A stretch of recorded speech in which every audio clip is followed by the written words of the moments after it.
আচ্ছা, স্ক্রিন দেখতে পাচ্ছ? হ্যাঁ, দেখতে পাচ্ছি। ঠিক হ্যাঁ স্যার। ঠিক আছে। হ্যাঁ স্যার, দেখা হ্যাঁ যাচ্ছে। স্যার, ঠিক আছে, দেখা যাচ্ছে। আচ্ছা, তাহলে আমরা প্রথমে আগের দিনে যেসব ডাউটস ছিল সেই ডাউটস গুলো প্রথমে ক্লিয়ার করে নিই, তারপর সেখান থেকে আমরা পড়াশোনা আস্তে আস্তে আস্তে স্টার্ট করবো। ঠিক আছে, বলো আগের দিনে কি ডাউটস আছে সেটা প্রথমে বলে নাও।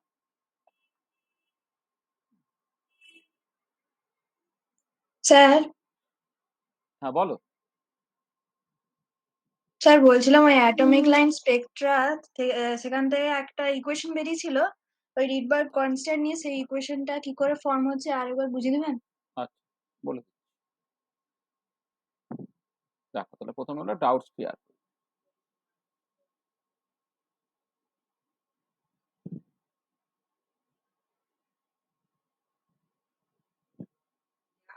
হ্যাঁ, তোমার কোশ্চেনটা আরেকবার বলো। তোমার বামার মানে তোমার বাম মানে তোমার বোর্ড থিওরি থেকে, মানে তুমি আরেকবার কোশ্চেনটা বলো, আরেকবার শুনি। হ্যাঁ স্যার, ওই অ্যাটমিক লাইন স্পেকট্রা যেটা আমরা পড়েছিলাম হুম, সেখানে একটা ইকুয়েশন বেরোচ্ছে, সেই ইকুয়েশনটা আরেকবার একটু বুঝিয়ে দেবেন? কোন ইকুয়েশনটা বলো? সেই যে রিডবার্গ কনস্ট্যান্ট আছে। না না, মানে একটা হচ্ছে তোমার একটা, দেখো দুটো জায়গা আছে। একটা হচ্ছে যে আমরা প্রথমে একদম ওই যে এম্পেরিক্যাল ইকুয়েশন বামার ইকুয়েশন ছিল, সেখান থেকে বামার রিডবার্গ ইকুয়েশন করেছিলাম, সেটা একটা। আর একটা যে বোর্ড থিওরিতে যে এনার্জি এক্সপ্রেশন ছিল, সেই এনার্জি এক্সপ্রেশন থেকে ওয়েভ নাম্বার মানে নিউ বারের এক্সপ্রেশন বের করেছিলাম, সেখানে রিডবার্গ কনস্ট্যান্ট ছিল। তুমি সেইটা জানতে চাইছো, তাই তো? হ্যাঁ স্যার। আচ্ছা, দেখো দেখো তাহলে যেটা হচ্ছে তোমার ফর্ম বোর্ড থিওরি এনার্জি এক্সপ্রেশনটা মনে আছে তো? ইএনটা হচ্ছে minus m Z square e to the power 4/8 epsilon 0 square n square h square, তাই তো? Minus m Z square e to the power 4/8 epsilon 0 square n square h square with n equal to 1 2 3 dot dot dot dot. এইটা হচ্ছে board theory থেকে তোমার energy expression. ঠিক আছে, আচ্ছা এবারে যেটা ব্যাপার সেটা হচ্ছে যে যদি তুমি বিভিন্ন প্রিন্সিপাল কোয়ান্টাম মানে এন এর জন্য এনার্জি লেভেলস গুলোকে লেখো, তাহলে ধরো এই একটা এনার্জি লেভেল যেখানে এন ইকুয়াল টু 1, এই হয়তো একটা এনার্জি লেভেল যেখানে এন ইকুয়াল টু 2,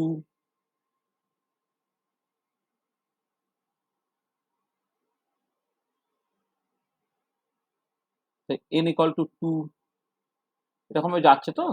তুমি ধরে না দুটো আরবিট্রারি লেভেল ধরো, একটাকে ধরো তোমার n1 লেভেল, আর একটাকে তুমি ধরো লেসে n2 লেভেল। তাহলে আমি প্রথমে যেটা করছি যে n1 লেভেল এবং n2 লেভেলের এনার্জি গ্যাপটা আমি ক্যালকুলেট করছি। তাহলে এদিকে যদি এনার্জি প্লট করো তুমি, এইটার করসপন্ডিং এনার্জি ধরে না en1, এর করসপন্ডিং এনার্জি হচ্ছে en2, তাহলে এই দুটো লেভেলের মধ্যে এনার্জি গ্যাপটাকে তুমি দেখতে চাইছো। তাহলে দুটো লেভেলের মধ্যে এনার্জি গ্যাপ তুমি কি করে ক্যালকুলেট করবে? ধরে নাও যদি n1 থেকে n2 লেভেলে যায়, n1 থেকে ধরে নাও তোমার n2 লেভেলে যাচ্ছে, তার জন্য এনার্জি গ্যাপটা কত হবে না n2 লেভেলের এনার্জি মাইনাস n1 এনার্জি লেভেলের এনার্জি। আর n2 লেভেলের এনার্জিটা কত?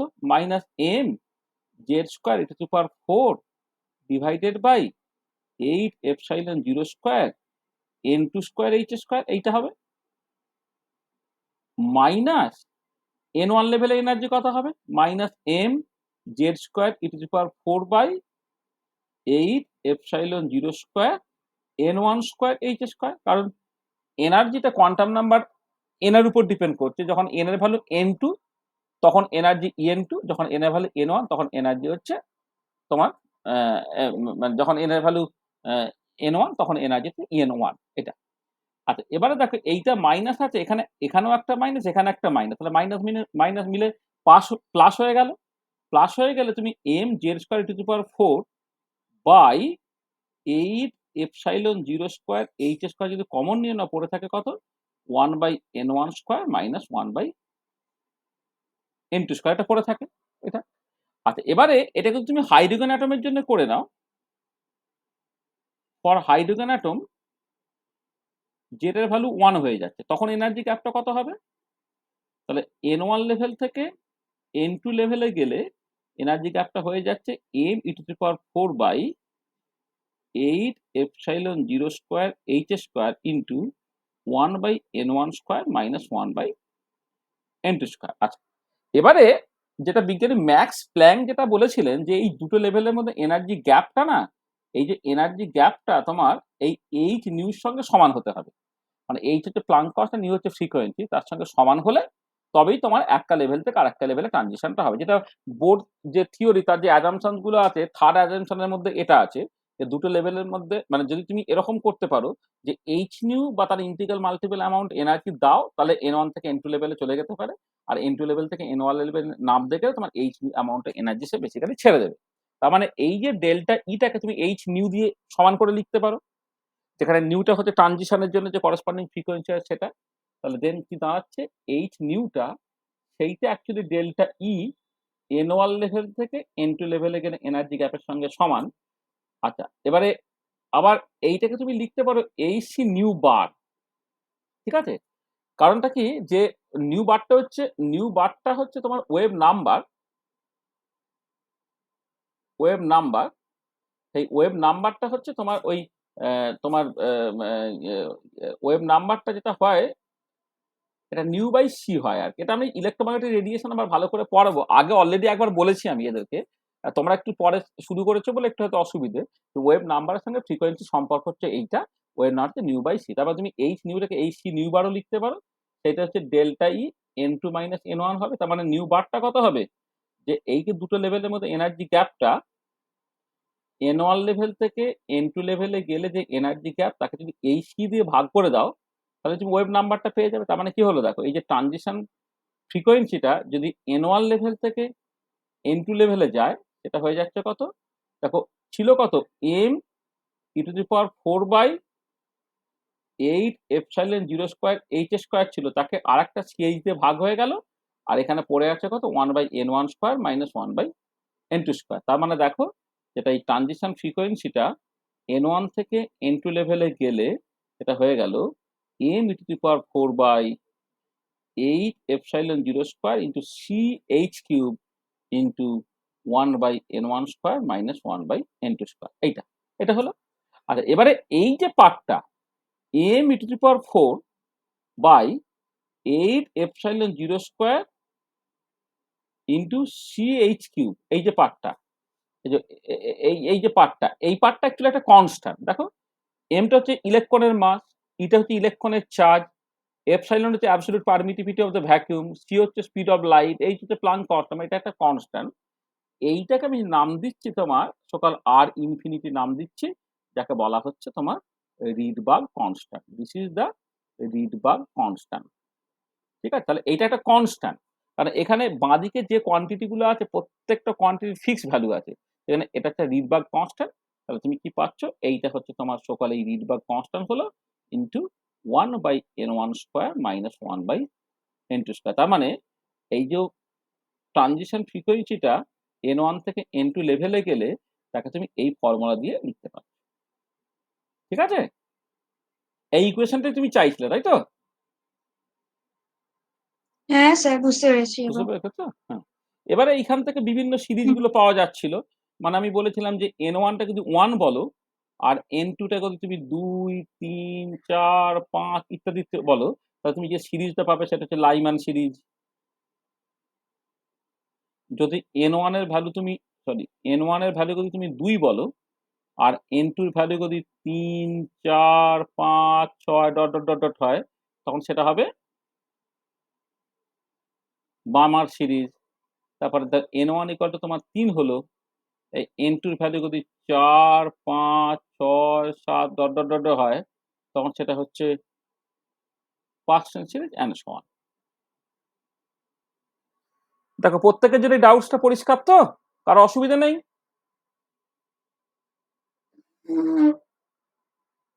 ঠিক আছে? হ্যাঁ স্যার, ঠিক আছে।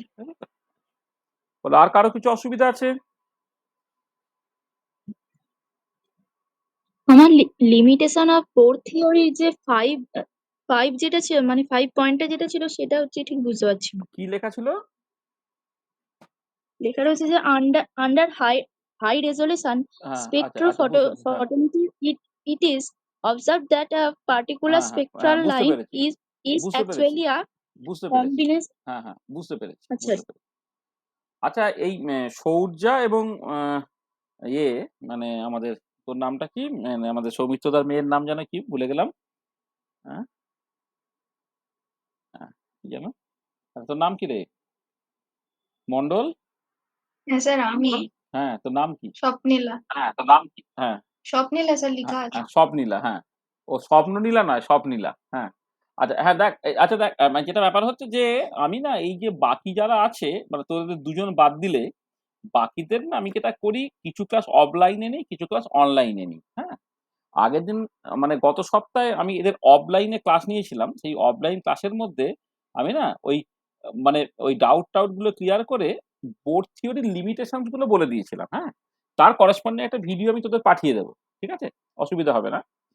আচ্ছা সেই লিমিটেশনস অফ বোর্ড থিওরি থেকে ওর একটা ডাউটস আছে সেটা লিমিটেশন এই পার্টিকুলার লিমিটেশনটা আমি উল্লেখও করছি এবং তার ডাউটসটাকেও আমি ক্লিয়ার করে দিচ্ছি আরকি। তাহলে সেকেন্ড ডাউট, এটা ১ম ডাউট ছিল, ডাউট নাম্বার 1 ছিল। আচ্ছা ডাউট নাম্বার 2 তে যেটা ব্যাপার সেটা হচ্ছে বলা হয়েছে যে মানে বোর্ড থিওরি লিমিটেশন এর মধ্যে একটা ইম্পোর্টেন্ট কথা ছিল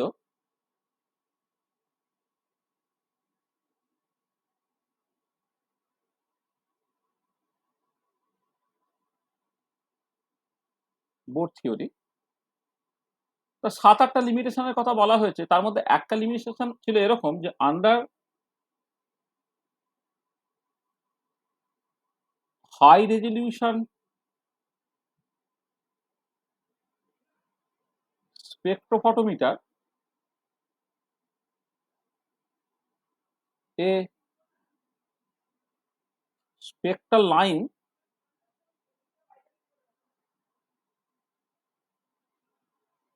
under high resolution spectrophotometer it is observed that করি শুরু করি under high resolution spectrophotometer it is observed that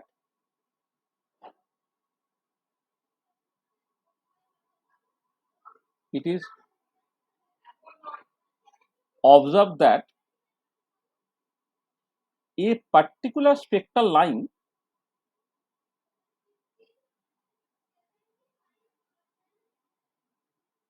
is actually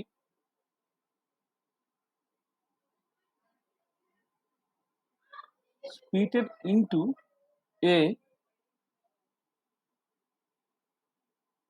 number of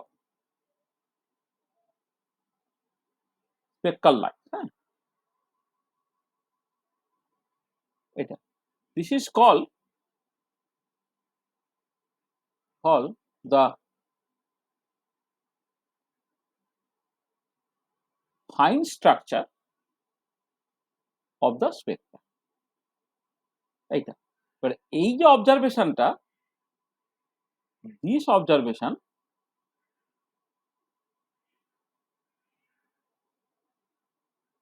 cannot be explained by Bohr theory. তাহলে দেখো কি বলা হচ্ছে under high resolution spectrophotometer it is observed that a particular spectral line is actually splitted into a number of spectral lines. This is called the fine structure of the spectra. This observation cannot be explained by both theory. আচ্ছা দেখো এবারে আমি ব্যাপারটা কি বলি, ধরো let's say তুমি এই n equal to 2 তে আছো আর n equal to 3 মানে principal quantum n equal to 2 এবং n equal to 3 এই 3 থেকে যদি 2 এ ট্রানজিশন হয়, প্রথম কথা হচ্ছে আমি একটু আগেই বলে গেলাম দেখো এই যে n1 ইকুয়াল টু 2 তে ট্রানজিশনটা হচ্ছে n2 টা 3 4 5 6 ইত্যাদি ইত্যাদি থেকে সেটা হচ্ছে বামার সিরিজ। তাহলে এই যে পার্টিকুলার লাইনটা এটাকে বল এই মানে যদি তুমি 3 থেকে 2 এ ট্রানজিশনটাকে দেখো তাহলে তুমি সকল একটাই স্পেকট্রাল লাইন পাবে। এই স্পেকট্রাল লাইনটাকে বলা হবে কি না এইচ আলফা লাইন। মানে 3 থেকে 2 এ ট্রানজিশনটা হলে মানে যদি তুমি এনার্জেটিক্যালি ব্যাপারটাকে দেখো ধরো এই এদিক থেকে এনার্জি তুমি প্লট করছো হাইড্রোজেন অ্যাটমের ক্ষেত্রে 3 থেকে 2 এ ট্রানজিশনটা হলো, হ্যাঁ এমিশন হলে ধরো এখান থেকে এখানে নামলো, নামার জন্য তুমি একটাই লাইন পাবে সেটাকে বলা হচ্ছে এইচ আলফা লাইন। আচ্ছা এবারে অ্যাকচুয়ালি বাস্তবিক এটা দেখতে পাওয়া যায় সেটা হচ্ছে এই যে লাইনটাকে যদি তুমি হাই রেজলিউশন স্পেকট্রোফটোমিটারের সাহায্যে দেখো তাহলে তুমি যেটা দেখবে যে সকাল যেটা একটা লাইন মনে হচ্ছিল না, সেই লাইনটা ক্লোজলি স্পেস ৩টে লাইনের কম্বিনেশন। এইটাকে বলা হবে তোমার ফাইন স্ট্রাকচার। এটাকে বলে ফাইন স্ট্রাকচার। এবারে কেন বোর থিওরি অনুযায়ী তো n = 2 তার একটা পার্টিকুলার এনার্জি আছে, n = 3 তার একটা পার্টিকুলার এনার্জি আছে। তা 3 থেকে 2 তে যখন ট্রানজিশনটা হচ্ছে তখন তুমি একটাই লাইন পাবে, এটা খুব স্বাভাবিক। কিন্তু হাই রেজলিউশন স্পেকট্রোফটোমিটারের সাহায্যে নিচে দেখা গেল যে এই সকাল যেটা বাইরে থেকে একটা মোটা লাইন বলে মনে হচ্ছে সেটা অ্যাকচুয়ালি ৩টে ক্লোজলি স্পেস লাইনের কম্বিনেশন। হ্যাঁ, খুব কাছাকাছি ৩টে লাইনের বেসিক্যালি কম্বিনেশন। তাহলে এটাকে বলা হচ্ছে ফাইন স্ট্রাকচার। তাহলে এই অবজারভেশনটা না সকাল বোর থিওরি থেকে এক্সটেন্ড করতে পারা যায় না। আচ্ছা, এবার কথা হচ্ছে বোর থিওরি থেকে এক্সটেন্ড করতে পারা গেল না, তাহলে এক্সটেন্ড তুমি করবে কি করে? আমি সেটা আসবো, মানে আমি একটু পরে জাস্ট দেখাচ্ছি যে this can be explain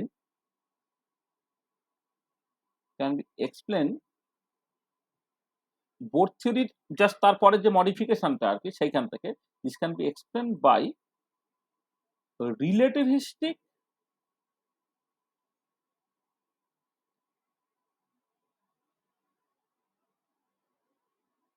Sommerfeld theory. আমাদের সমারফিল্ড থিওরিটা সিলেবাসে সেই রকম ভাবে নেই, কিন্তু এই ফাইন স্ট্রাকচার বা আরো ওখান থেকে বিভিন্ন রকমের যে ইলিপ্টিক্যাল অরবিট পাওয়া যায় সেসব এক্সপ্লেন করতে গেলে সমারফিল্ড থিওরিটা আমরা অ্যাডভান্স রিসোর্সেস বলে জাস্ট কিছুটা পড়াবো, পার্টিকুলার যারা যেই অ্যাডভান্স হবে তাদের জন্য কাজে লাগবে। হ্যাঁ, সেটাকে বলে রিলেটিভিস্টের সমারফিল্ড থিওরি। এই রিলেটিভিস্টের সমারফিল্ড থিওরিতে তুমি যেটা দেখতে পাবে সেটা হচ্ছে এই যে এই এনার্জিটা প্রিন্সিপাল কোয়ান্টাম নাম্বার এন এর সাথে সাথে আরেকটা কোয়ান্টাম নাম্বার উপর ডিপেন্ড করে যাকে বলা হয় অ্যাজিমুথাল কোয়ান্টাম নাম্বার। তো যখনই দেখবে প্রিন্সিপাল কোয়ান্টাম নাম্বার এন এর সাথে সাথে অ্যাজিমুথাল কোয়ান্টাম নাম্বার এল এর উপরেও এনার্জিটা নির্ভর করছে, তখন অটোমেটিক্যালি কিন্তু ফাইন স্ট্রাকচারটা এক্সটেন্ড হয়ে যাবে। তাহলে লিমিটেশন মানে অ্যাকচুয়ালি এই বক্তব্যটা কি বা লিমিটেশনটা কি সেটা আমরা উল্লেখ করলাম। এর সলিউশনটা পাবো বা এর রেজলিউশনটা পাবো হচ্ছে তোমার রিলেটিভিস্টিক সমারফিল্ড থিওরি থেকে। রিলেটিভিস্টিক সমারফিল্ড থিওরিটা আজকে আমরা পড়বো। নেক্সট আমাদের রিলেটিভিস্টিক সমারফিল্ড থিওরি পড়া অ্যাকচুয়ালি কথা। ঠিক আছে? সৃজনী পরিষ্কার হয়েছে প্রবলেমটা? হ্যাঁ, বুঝতে পেরেছি। ঠিক আছে? বলো, আর কারো কিছু অসুবিধা আছে?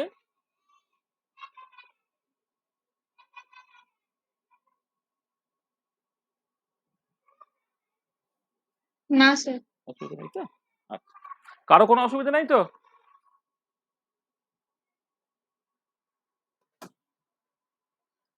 আচ্ছা, ওটা কি মানে ৩টে লাইনই শুধু মানে উৎপন্ন মানে দেখা যাবে ফাইন না, স্ট্রাকচারের এই এই মাধ্যমে? এই এই- না না এই পার্টিকুলার ক্ষেত্রে মানে এইচ আলফা লাইনটাতে ৩টে লাইনে ভেঙে যাবে।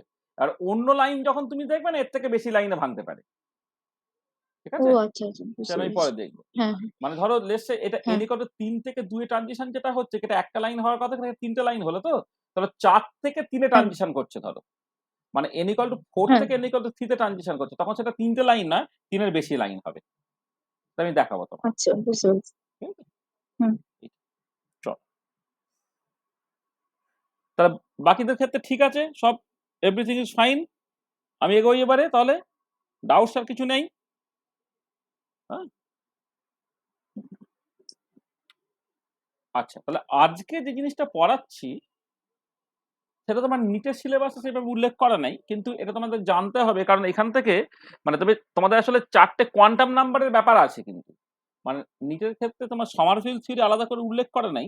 হ্যাঁ, কিন্তু তোমার 4টে কোয়ান্টাম নাম্বার আছে। সেখানে 4টে কোয়ান্টাম নাম্বার যেহেতু আছে সেখানে আমাকে এই সেকেন্ড কোয়ান্টাম নাম্বার যেটাকে একটা অ্যাজিমুথাল কোয়ান্টাম নাম্বার সেটাকে ইন্ট্রোডিউস করতে গেলে কিন্তু সকাল সমারফিল্ড থিওরিটা আমার লাগবে। তার মানে আজকে যেটা আমি করছি সেটা একটুখানি অ্যাডভান্স রিসোর্সেস হিসেবেই করছি।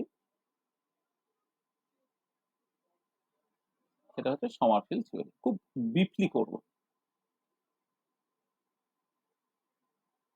Sommerfeld theory. ঠিক আছে? আচ্ছা, আচ্ছা, ব্যাপারটা হচ্ছে যে প্রথমে তুমি দেখো যখন তুমি বোর থিওরিতে ছিলে, বোর থিওরিতে এরকম একটা কথা বলা হয়েছিল যে অরবিটস আর অনলি সার্কুলার। বোর থিওরিতে বলা হয়েছিল যে অরবিটস গুলো হচ্ছে সার্কুলার। কিন্তু আমরা কি দেখেছিলাম যে বাট পরে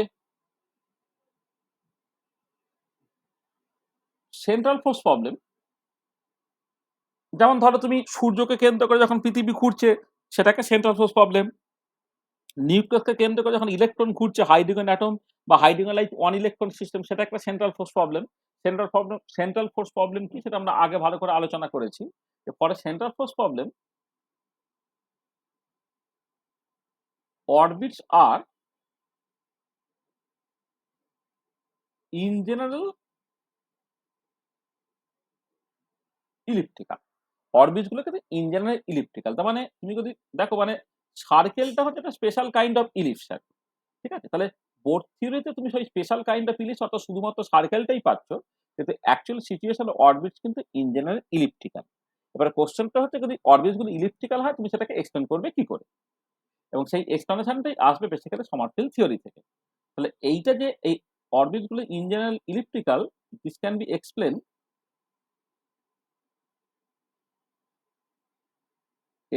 by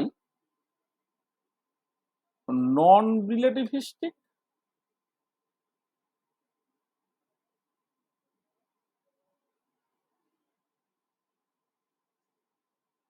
এটাকে এক্সপ্লেন করতে পারবে by non relativistic Sommerfeld theory.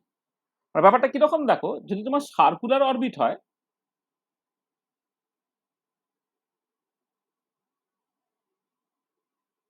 Circular orbit কি হচ্ছে,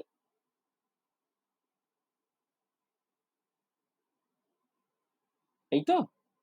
তাহলে এখানে তুমি খেয়াল করে দেখো যে যখন এই নিউক্লিয়াসকে কেন্দ্র করে যখন কোনো একটা ইলেকট্রন ঘুরছে, ইলেকট্রন ধরো এখানে গেল, তাহলে যেটা ব্যাপার সার্কেলের ক্ষেত্রে এই যে ডিস্টেন্সটা আরটা সেটা থ্রু আউট কনস্ট্যান্ট, শুধু যেটা পাল্টাচ্ছে সেটা কোনটা, সেটা যেটা পাল্টাকে সেটা হচ্ছে তোমার অ্যাঙ্গেলটা। ধরো এই অ্যাঙ্গেলটা ফাই বলো তুমি, ধরো এই ফাই অ্যাঙ্গেলটা বা থিটা গদি বলো, এই থিটা অ্যাঙ্গেলটা হচ্ছে তোমার শুধুমাত্র পাল্টাচ্ছে, ঠিক আছে? এটা মানে এখানে এক্ষেত্রে সার্কুলার অরবিটের ক্ষেত্রে অনলি ভেরিয়েবলটা হচ্ছে angle of rotation. Angle of রোটেশনটা হচ্ছে একমাত্র ভেরিয়েবল, কারণ এক্ষেত্রে তোমার সার্কেলের ক্ষেত্রে রেডিয়াসটা পুরো কনস্ট্যান্ট থেকে যাচ্ছে, ঠিক আছে? Angle of rotation. এবং এর ক্ষেত্রে কি হচ্ছিল দেখো, অ্যাঙ্গুলার মোমেন্টামটা এমভিআরটা তোমার এন ইন্টু এইচ ওভার 2 পাই ছিল, এটা কিন্তু বোর কোয়ান্টাইজেশন রুল সার্কুলার অরবিটের ক্ষেত্রে। আচ্ছা, এবারে এইটাকে আমি একটুখানি অন্যরকম ভাবে লিখছি, দেখো mvr into 2 pi R equal to N into h, আমি এইরকম ভাবে লিখলাম এটাকে। কেন লিখছি তার উদ্দেশ্য আছে, দেখো এটাকে mv into 2 pi R equal to N into H.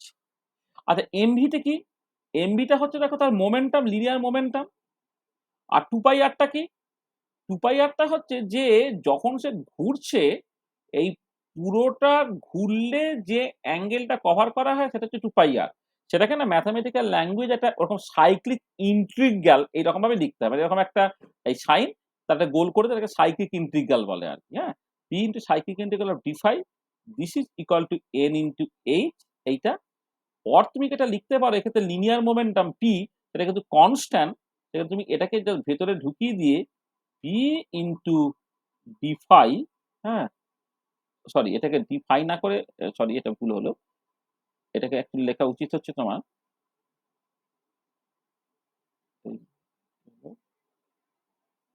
এক মিনিট,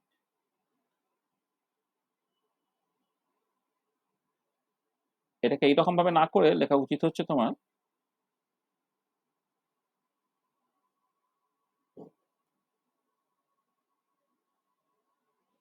এইটা হচ্ছে তোমার পি ইন্টু,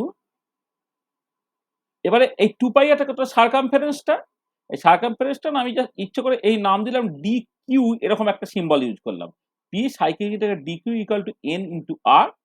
এবারে যেহেতু এখানে লিনিয়ার মোমেন্টামটা কনস্ট্যান্ট, সেটা ইন্টিগ্রেশনের ভেতরে তুমি ঢুকিয়ে দিতে পারো, তাই ইন্টিগ্রালে p into d Q equal to হচ্ছে তোমার এন ইন্টু এইচ। এরকম একটা দেখো ইকুয়েশন তুমি পেলে।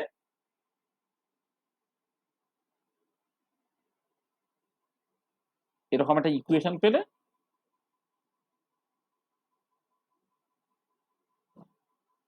যেখানে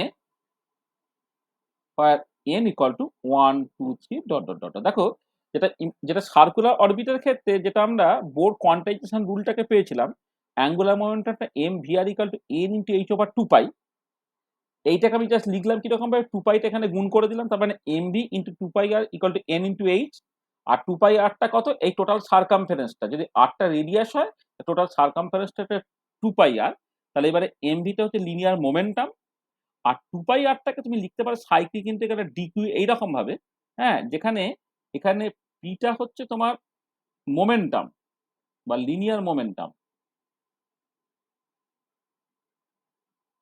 আর কিউটা হচ্ছে এখানে একটা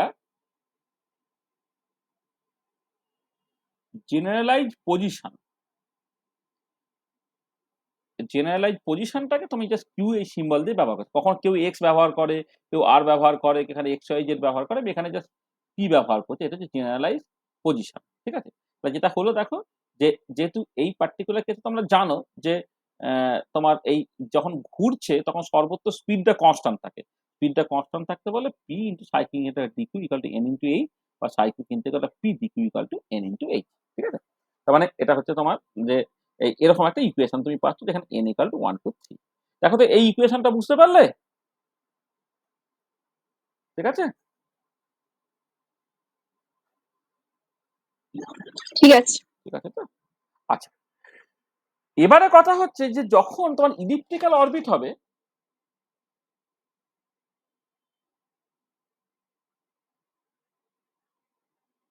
ফর ইলিপ্টিক্যাল অরবিট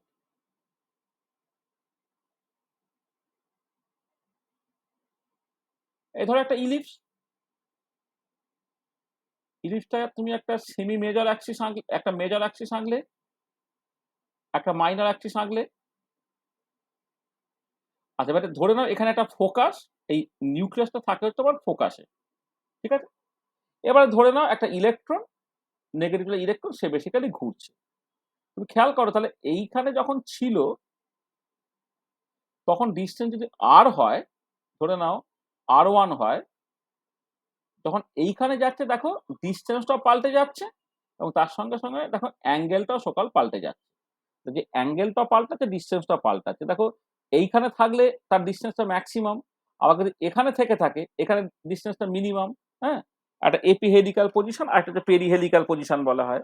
হ্যাঁ, মানে একটা অনুসুর অবস্থা আর অপসুর অবস্থা বলা হয় আর কি। মানে এটা সবচেয়ে দূরে থাকছে এখানে থাকলে, এখানে থাকলে সবচেয়ে দূরে থাকতে, এখানে থাকলে সবচেয়ে কম থাকতে। তার মানে ব্যাপারটা কিরকম, ইলিপ্টিক্যাল অরবিটের ক্ষেত্রে তোমার যেমন নিউক্লিয়াসটাকে ইলেকট্রনের দূরত্বটা পাল্টায়, অ্যাট দ্য সেম টাইম কিন্তু অ্যাঙ্গেল অফ রোটেশনটাও পাল্টায়। দেখো সার্কেলের ক্ষেত্রে কিন্তু শুধুমাত্র রোটেশনটা পাল্টাচ্ছিল, মানে অ্যাঙ্গেল অফ রোটেশনটা পাল্টাচ্ছিল।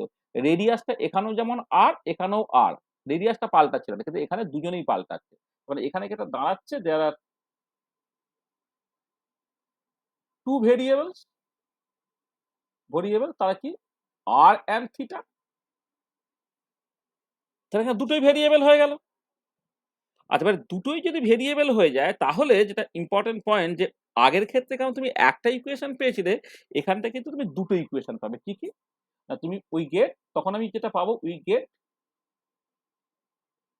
Two equation. একটাকে বলা হয় সাইক্লিক ইন্টিগ্রাল অফ, ধরে নাও এই পিআর ইন্টু ডিআর, এইটা, এটা হচ্ছে রেডিয়াল মোমেন্টাম, তার সঙ্গে রেডিয়াল পজিশন, সেটাকে তুমি এনআর ইন্টু এইচ এইরকম ভাবে লেখো। আর একটাকে লেখো cyclic integral of P theta D theta, সেটাকে তুমি লেখো এন থিটা ইন্টু এইচ, বা এন থিটাকে অনেক সময় কে দিয়েও এক্সপ্রেস করা হয় এইটা, বা অর এটাকে তুমি কে ইন্টু এইচ এইরকম ভাবেও লিখতে পারো এইটা। তার মানে এখানে এনআর এর ভ্যালুটাও তোমার সকাল, মানে শুরুতে অন্তত 0 থেকে শুরু করবে, 0 1 2 3 এইভাবে শুরু করবে।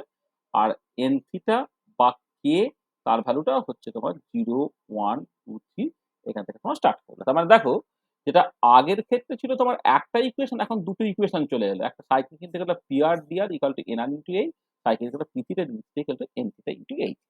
এই দুটো ইকুয়েশন তোমার চলে। আচ্ছা, আচ্ছা, এবারে এই যে এনআর এবং এন থিটা, হ্যাঁ, এদের মধ্যে সম্পর্কটা কি? এটা ইম্পর্টেন্ট, যে এন আর প্লাস এন থিটা এই যোগফলটা হচ্ছে সকল তোমার এন হয়, যে এনটা হচ্ছে প্রিন্সিপাল কোয়ান্টাম নাম্বার। আমরা যেটা বোর্ড 3 থেকে প্রিন্সিপাল কোয়ান্টাম নাম্বার পেয়েছিলাম, হ্যাঁ, প্রিন্সিপাল কোয়ান্টাম নাম্বার পেয়েছিলাম, এখানে এনআর প্লাস এন থিটা যোগ করলে তুমি প্রিন্সিপাল কোয়ান্টাম নাম্বার এনটাকে পাবে। ঠিক আছে, এটা আরেকটা যেটা ইম্পর্টেন্ট পয়েন্ট দেখো এক্ষেত্রে, যে তোমার NR plus N theta equal to N. আচ্ছা, এবারে যদি তুমি এন বাই কেটাকে করো, এন বাই কে, যেটা basically NR plus N theta, মানে দেখো মানে যেটাই এন থিটা সেটাই কিন্তু কে। হ্যাঁ, তাহলে আমি পুরোটাকে এন থিটার টার্মসে না লিখে যদি আমি ছোট এটাকে তুমি চাইলে সে মানে মানে এই যে জিনিসটা, এটা এনআর প্লাস এন থিটা, এখানে এনআর প্লাস কেও তুমি লিখতে পারো। হ্যাঁ, মানে যেটাই এন থিটা সেটাই হচ্ছে তোমার কে। ঠিক আছে, তাহলে এনআর প্লাস কেটাকে তুমি এন লিখলে, আর এন বাই কে যেটা বেসিক্যালি হচ্ছে তোমার এনআর প্লাস কে বাই কে, এইটার একটা ইম্পর্টেন্ট রিলেশন আছে। এনআর প্লাস কে বাই কে, এইটা না, এইটা হচ্ছে এ বাই বি হয়। এ কোনটা না, এ তোমরা জানো এটা হচ্ছে একটা ইলিপসের যে সেমি মেজর অ্যাক্সিস, যেটা অর্থাৎ মানে ধরো একটা ইলিপস হলো, একটা ইলিপসের এই যে ভ্যালুটা, এই ভ্যালুটা হচ্ছে তোমার এ, আর এই যে ভ্যালুটা সেটা হচ্ছে বি। একটা সেমি মেজর অ্যাক্সিস এ আর সেমি মাইনর অ্যাক্সিস যদি বি হয়, তাহলে এন বাই কেটা হচ্ছে তোমার এ বাই বি হয়। তাহলে দেখো, তাহলে যেটা হচ্ছে যখন ইলিপ্টিক্যাল অরবিট হবে তখন তোমার দুটো কোয়ান্টাম নাম্বার চলে এলো, একটা এন আর একটা এন থিটা বা কে, এই দুটো কোয়ান্টাম নাম্বার চলে আসছে। এন আর প্লাস কে সেটা অ্যাকচুয়ালি এন হয়, যেটা প্রিন্সিপাল কোয়ান্টাম নাম্বার, আর এন বাই কে সেটা বেসিক্যালি এ বাই বি। আর এখানে একটা জিনিস খুব ইম্পর্টেন্ট, সেটা হচ্ছে এই যে যে তোমার পরে given N allowed values of K কি হয়, অ্যালাউড ভ্যালুজ অফ কে হচ্ছে, আচ্ছা একটা জিনিস প্রথমে বলি এখানে,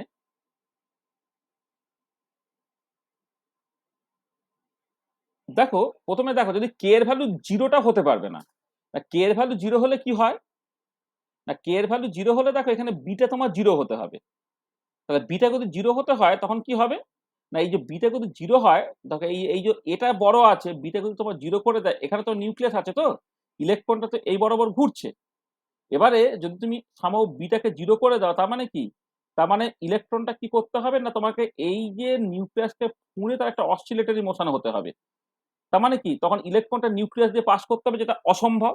সেখানে কে এর ভ্যালু জিরোটা হতে পারে না, কে এর ভ্যালু স্টার্ট হয় 1 থেকে, এটা 1 2 3 করে আপ টু এন পর্যন্ত হতে পারে। পরে given N allowed values of K equal to হচ্ছে 1 2 3 থেকে আপ টু এন পর্যন্ত।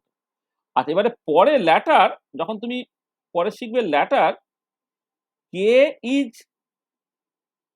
রিপ্রেজেন্টেড বাই এল, যে এলটাকে বলা হয় azimuthal quantum number. Azimuthal quantum number l এবং কে এর মধ্যে সম্পর্কটা কি, এলটা হচ্ছে তোমার বেসিক্যালি কে মাইনাস 1। ঠিক আছে, মানে যেটা আমার কে এর ভ্যালুটা যখন তোমার 1 2 3 4 ইত্যাদি ইত্যাদি ছিল, তার মানে এটা important, for given N allowed values of L কত হবে, এল দেখো এটা 0 থেকে স্টার্ট হবে, তখন 0 1 2 3 করে আপ টু তোমার এন মাইনাস 1 পর্যন্ত। দেখো তাহলে আমি কোন একটা given N principal quantum number, তার মানে আমার অলরেডি জানা আছে বোর্ড থিওরিতে, কোন একটা প্রিন্সিপাল কোয়ান্টাম এন এর জন্য অ্যালাউড ভ্যালুজ অফ কে হচ্ছে 1 থেকে শুরু করে আপ টু এন পর্যন্ত হতে পারে। যদি আমি এখানে কেটা 0 থেকে লিখেছিলাম, কিন্তু কেটা 0 হলে চলবে না, কারণ 0 যদি হয় তাহলে ইলেকট্রনটাকে নিউক্লিয়াসের ভেতর দিয়ে পাস করে যেতে হবে, ইলেকট্রন নিউক্লিয়াসের ভেতর দিয়ে যেতে পারে না। সেখানে কে এর অ্যালাউড ভ্যালুজ হচ্ছে 1 থেকে শুরু করে এন পর্যন্ত। ঠিক আছে, এটা সমারফিল্ড যখন করেছিলাম তখন তুমি কে লিখেছিলেন এবং কে এর ভ্যালুটা 1 থেকে এন পর্যন্ত সেটা দেখেছিলাম। এবার আমরা পরবর্তীকালে না যখন কোয়ান্টাম মেকানিক্স থেকে মানে শ্রোডিঞ্জার ইকুয়েশনকে ব্যবহার করে বা ওয়েভ মেকানিক্যাল মডেল যখন করব, তো ওয়েভ মেকানিক্যাল মডেলে না ওই কেটাকে ব্যবহার না করে লোকে এল ব্যবহার করে। ঠিক আছে, তো সেখানে আমি বলেছি ল্যাটার, ল্যাটার মানে যখন তোমার ওয়েভ মেকানিক্যাল মডেল হবে বা সমারফিল্ড মানে শ্রোডিঞ্জার ইকুয়েশন থেকে হবে, তখন কেটাকে তুমি এল দিয়ে এক্সপ্রেস করবে, এলটাকে বলা হয় অ্যাজিমুথাল কোয়ান্টাম নাম্বার। তাহলে এল এরটা হচ্ছে কে মাইনাস 1 হয়, তাহলে কে এর ভ্যালু যদি 1 থেকে শুরু করে এন পর্যন্ত হয়, তাহলে এল এর ভ্যালুটা কি হবে, 0 থেকে শুরু করে এন মাইনাস 1 পর্যন্ত হবে। তার মানে এখানে খুব ইম্পর্টেন্ট যে ধরো এল এর ভ্যালু ধরো 0 নাকি 1 নাকি 2 নাকি 3 নাকি 4, এইরকম ভাবে এল এর যে বিভিন্ন ভ্যালুর জন্য তুমি কি পাবে, তাহলে কোন একটা এন এর ভ্যালু তুমি বলে দিলে, পরে কোন একটা পার্টিকুলার এন এর জন্য তুমি এল এর বিভিন্ন ভ্যালু পেলে, তাহলে বিভিন্ন এন এর ভ্যালু পেলে তুমি বিভিন্ন সাব অরবিট পাবে, বিভিন্ন তুমি সাব অরবিট পাবে, এবং সেই সাব অরবিটের বিভিন্ন রকমের নাম হয়ে যাচ্ছে। নামগুলো কি কি না, সাব অরবিট গুলোর নাম হচ্ছে, মানে এন দিয়ে বোঝা যাচ্ছে অরবিট, আর এবার কোন একটা গিভেন এনে, মানে কোন একটা পার্টিকুলার এন মানে যে পার্টিকুলার অরবিট,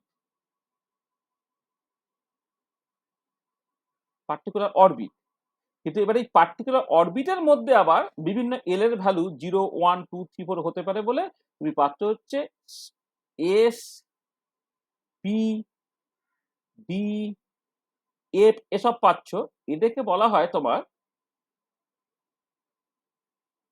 সাব অরবিট, বা বাংলায় বলে উপকক্ষ। আগেরটা ছিল কক্ষ, এটা হচ্ছে উপকক্ষ। এটা কিন্তু ভুল করে কেউ অরবিটাল বলে ফেলো না, সমারফিল্ড থিওরিতে এখনো অরবিটাল আসেনি। এই অরবিটাল আমরা পরে আসবো যখন ওয়েভ মেকানিক্যাল মডেলে করব। তাহলে এখন পর্যন্ত যেটা পাচ্ছি সেটা হচ্ছে এস পি ডি এফ, এগুলো বেসিক্যালি তোমার সাব অরবিট হলো। তাহলে ফর এ পার্টিকুলার এন, অর্থাৎ একটা পার্টিকুলার অরবিটে তুমি বিভিন্ন সাব অরবিট বা উপকক্ষ পাচ্ছ। ঠিক আছে, তাহলে এল এর ভ্যালু, এই যে এল যেটা azimuthal quantum number, azimuthal quantum number কিন্তু তোমাকে বিভিন্ন রকমের উপকক্ষ দিচ্ছে।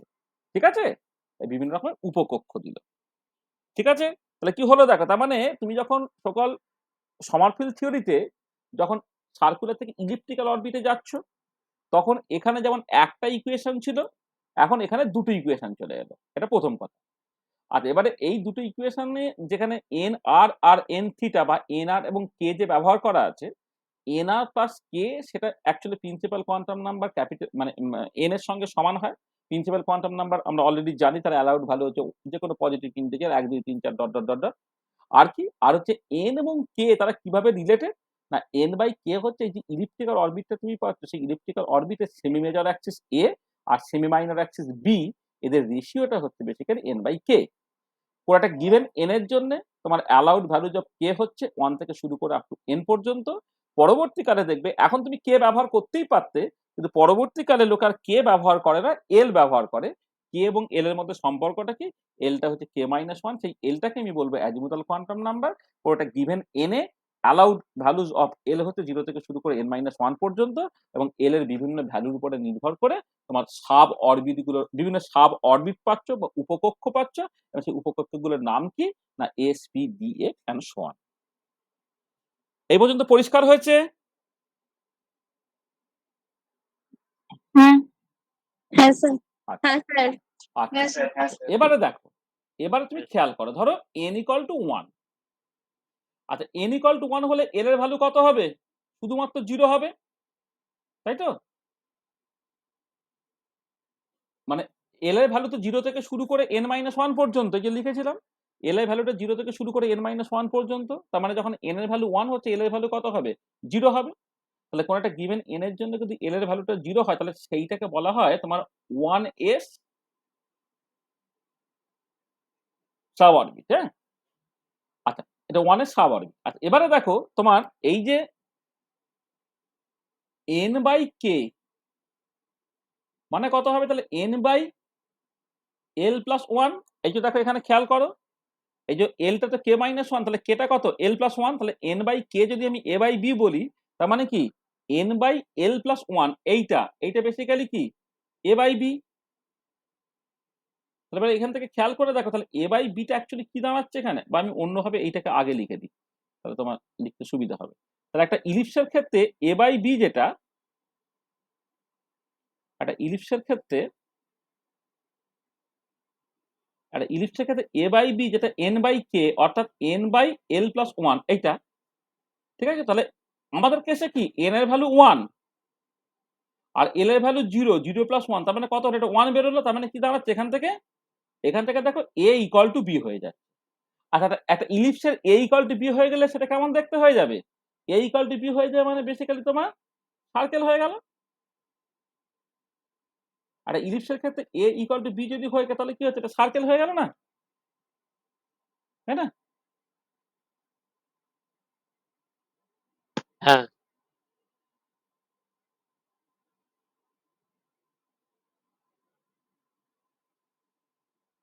সার্কেল পেলে যেখানে এইখানে তোমার নিউক্লিয়াসটা আছে। আচ্ছা তাহলে দেখো, তাহলে n equal to 1 n equal to 0 যখন তুমি তখন একটাই অরবিট পাচ্ছ এবং তার নাম দিচ্ছ কি তখন 1s হলো। আচ্ছা এবারে চলে এসো, ধরো n ইকুয়াল টু 2 আর l এর ভ্যালু তখন কি হতে পারে, 0 হতে পারে, আর তার সঙ্গে সঙ্গে l এর ভ্যালু তোমার 1 ও হতে পারে। মানে n ইকুয়াল টু 2 হলে l এর ভ্যালু 0 হতে পারে, 1 ও হতে পারে। এই পার্টিকুলার কেসে যদি তুমি a বাই b টাকে করো, কত বেরোবে এটা? দেখো n বাই l প্লাস 1, তাহলে n বাই l প্লাস 1, তাহলে সেটা হয়ে যাচ্ছে n এর ভ্যালু 2 আর এটা 1 হয়ে গেল। তার মানে এখান থেকে তুমি যেটা পাচ্ছ a ইকুয়াল টু 2b পাচ্ছ এটা। আর l ইকুয়াল যখন 1 হয়ে যাবে, l ইকুয়াল টু 1 যখন হয়ে যাচ্ছে, সেক্ষেত্রে a by l equal to 0 এর জন্য এটা, আর l ইকুয়াল টু 1 এর জন্য যদি তখন a বাই b টাকে ক্যালকুলেট করো, দেখো n বাই l প্লাস 1 যদি তুমি করো তাহলে এটা 2 বাই 1 প্লাস 1, তাহলে 2 হয়ে গেল, অর্থাৎ এটা 1 হয়ে গেল। তাহলে সেখান থেকে কি দাঁড়াচ্ছে, সেখান থেকে দেখো a ইকুয়াল টু b হয়ে গেল, এটা a ইকুয়াল টু b হয়ে গেল। তার মানে দেখো যেটা দাঁড়াচ্ছে যে যখন n ইকুয়াল টু 2 তখন তুমি দুটো অরবিট পেলে। এই প্রথমটা মানে একটা হচ্ছে l ইকুয়াল টু 0 হলে, মানে n equal to 2 l equal to 0 হলে এইটাকে তুমি যদি নাম দাও 2s সাব অরবিট, আর এইটার নাম দেবে কি বলতো, 2p সাব অরবিট। মানে l এর ভ্যালু 0 হলে s, l এর ভ্যালু 1 হলে p, তার মানে এটা s এটা p। এবার তার আগে প্রিন্সিপাল কোয়ান্টাম নাম্বার n টাকে যদি বসিয়ে দাও, তাহলে 2s সাব অরবিট, এটাকে 2p সাব অরবিট। তাহলে এবারে কি হচ্ছে, তাহলে দেখো তুমি যদি এই একটা a ইকুয়াল টু b আর একটা a ইকুয়াল টু 2b, অর্থাৎ তুমি যদি লেটস সে,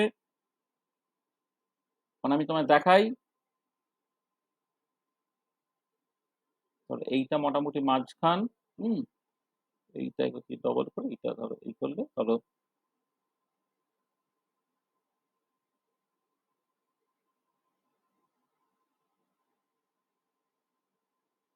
তাহলে এই একটা, আমি মানে হয়তো ইলিশটা অত ভালো আঁকতে পারিনি, মোটামুটি ভাবে দেখো এই যে লেন্থ যেটা, তার তুলনায় এই লেন্থটা হচ্ছে প্রায় ডবল। হ্যাঁ দেখো প্রায় ডবল, এটা একটা হলো।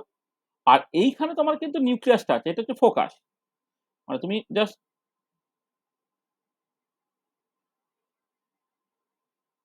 মানে ফোকাসটা হচ্ছে এখানে, ঠিক আছে।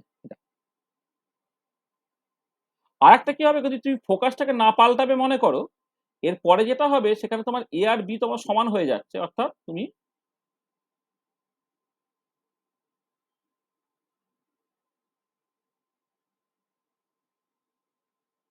এটা দেখো, তাহলে যখন n ইকুয়াল টু 2 তুমি দুটো অরবিট পেলে, এইটা হচ্ছে তোমার সকাল 2s অরবিট, এইটা হচ্ছে তোমার 2p অরবিট।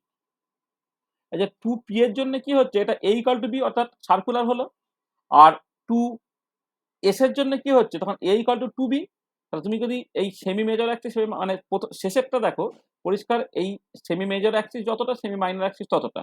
কিন্তু প্রথমটার ক্ষেত্রে সেমি মেজর অ্যাক্সিস যদি এটা নিউক্লিয়াস, মানে এখানে যদি তুমি মাঝখান দিয়ে তুমি দেখো, আমি আগে ছবি এঁকে তোমায় দেখালাম যে এখানে এটা হচ্ছে তোমার বেসিক্যালি 2bর সঙ্গে সমান হয়ে যাচ্ছে। তাহলে তুমি দেখো এক্ষেত্রে তুমি দুটো অরবিট পেলে, একটা হচ্ছে 2s সাব অরবিট, একটা 2p সাব অরবিট। তাহলে দেখো এই যে বিভিন্ন রকমের সাব অরবিট গুলো তোমার আসছে, বুঝতে পারছো কেমন করে হচ্ছে যে বিভিন্ন রকমের অরবিট। তাহলে আগে যেটা ছিল শুধুমাত্র সার্কুলার অরবিট, এখন সার্কুলার সঙ্গে সঙ্গে তুমি ইলিপ্টিক্যাল অরবিটও তুমি পাচ্ছ। ঠিক একই রকম করে আরেকটা তোমাকে করে দেখাই। তাহলে n ইকুয়াল টু যখন 3 হচ্ছে, তখন l এর ভ্যালু তোমার 0 হতে পারে, l এর ভ্যালু 1 হতে পারে, l এর ভ্যালু তোমার 2 হতে পারে। এই পার্টিকুলার কেসে সেটা হয়ে যাচ্ছে 2, সরি এটা n ইকুয়াল টু 3 মানে 3s হয়ে যাচ্ছে, এটা তোমার 3p, এটা হয়ে যাবে তোমার 3b। আচ্ছা এক্ষেত্রে যদি a বাই b টাকে করো, তাহলে n বাই l প্লাস 1 করলে সেটা বেসিক্যালি 3 হয়ে গেল, সেখান থেকে a ইকুয়াল টু 3b হলো। এই পার্টিকুলার কেসে a by b equal to n by l plus 1 করলে এটা বেসিক্যালি 3 এর 2 হয়ে যাচ্ছে, সেখান থেকে a equal to 1.5 into b। আর তারপরেরটা a by b equal to n by l plus 1 করলে সেটা বেরোচ্ছে কত তোমার 3/3, এইটা তার মানে সেটা তোমার 1 হয়ে গেল। তাহলে এখান থেকে basically a equal two b। তার মানে দেখো এখন তুমি তিনটে এ পাচ্ছ, অরবিট পাচ্ছ,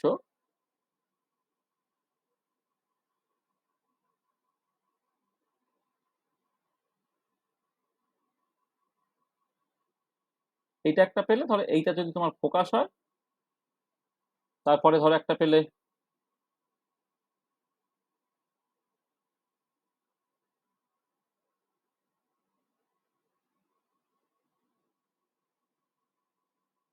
তো এরকম একটা পেলে, আর তারপরে একটা পেলে,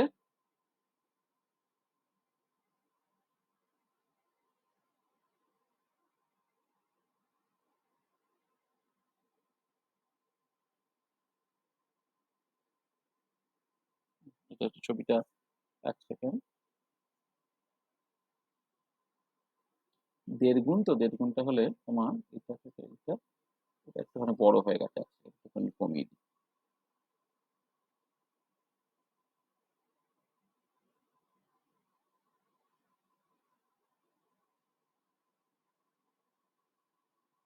ফোকাসটা একটু এদিকে থাকবে।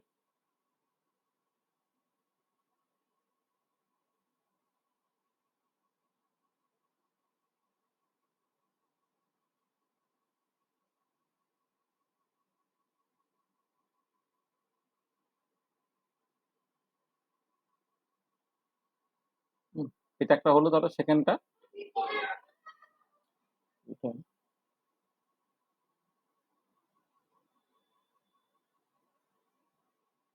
ছবিটা ঠিক জুৎসই হচ্ছে না।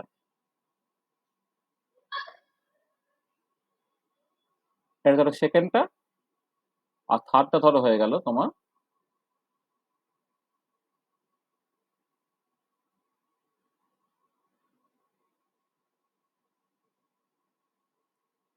থার্ডটা। ফোকাসটা তোমার এখানে করে দাও, তাহলে হয়ে যাবে।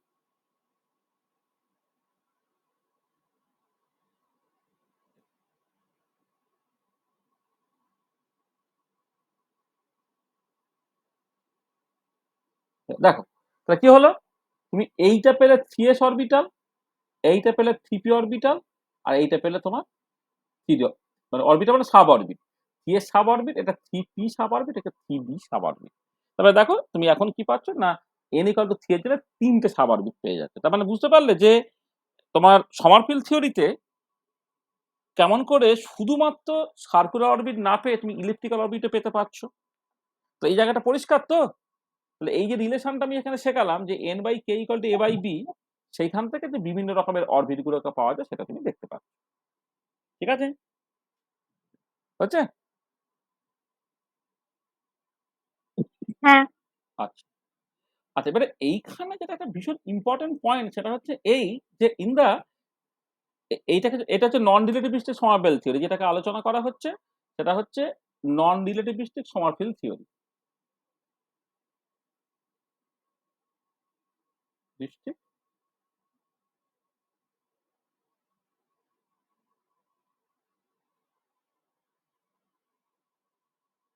এটা হচ্ছে নন রিলেটিভিস্টিক সমারফেল্ড থিওরি।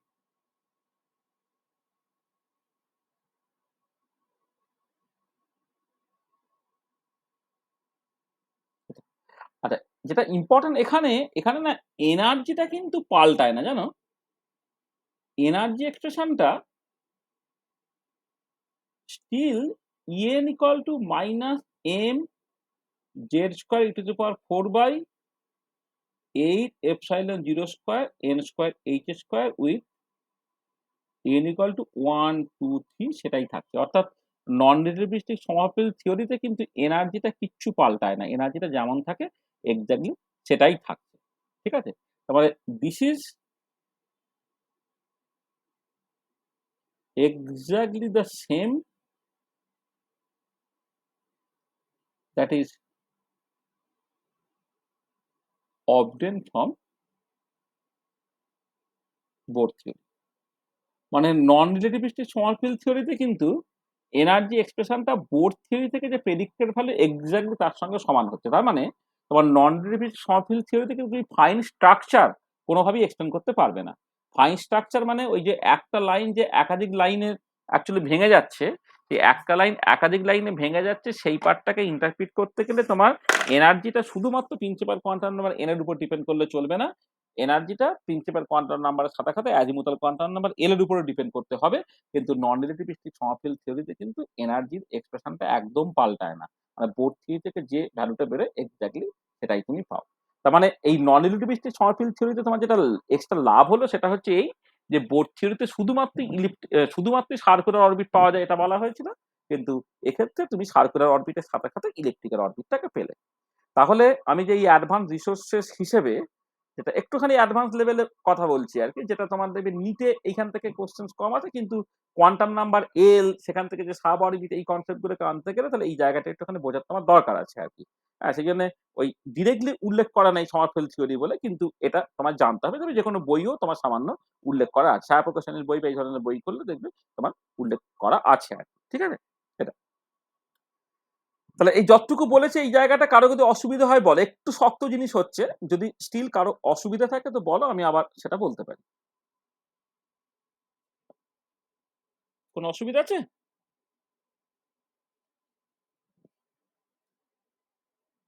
না স্যার। ঠিক আছে তো? না না স্যার। স্যার ঠিক আছে। ঠিক আছে তো? আচ্ছা, এবারে চলে এসো তুমি relativistic Sommerfeld theory.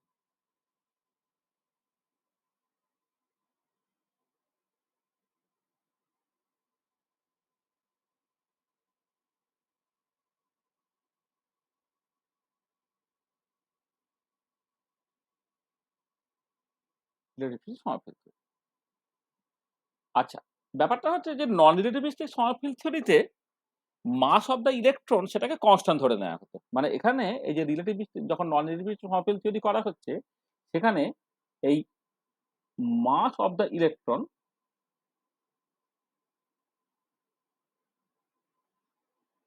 does not depend on speed, এটা ধরে নেওয়া হচ্ছে। মানে মাসটা স্পিডের উপর ডিপেন্ড করে না, এটা এটা তোমার অ্যাজিউম করে নেওয়া হয়। ঠিক আছে, আর রিলেটিভিস্টিক সমারফেল্ড থিওরি থেকে ধরে নেওয়া হয় যে এক্ষেত্রে mass of the electron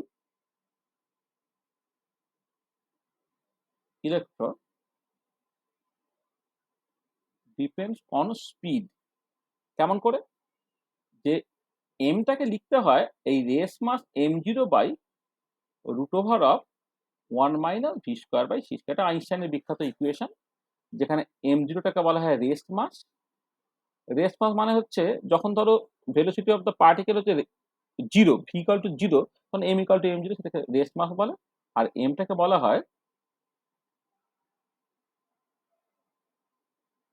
relativistic mass, ভিটা হচ্ছে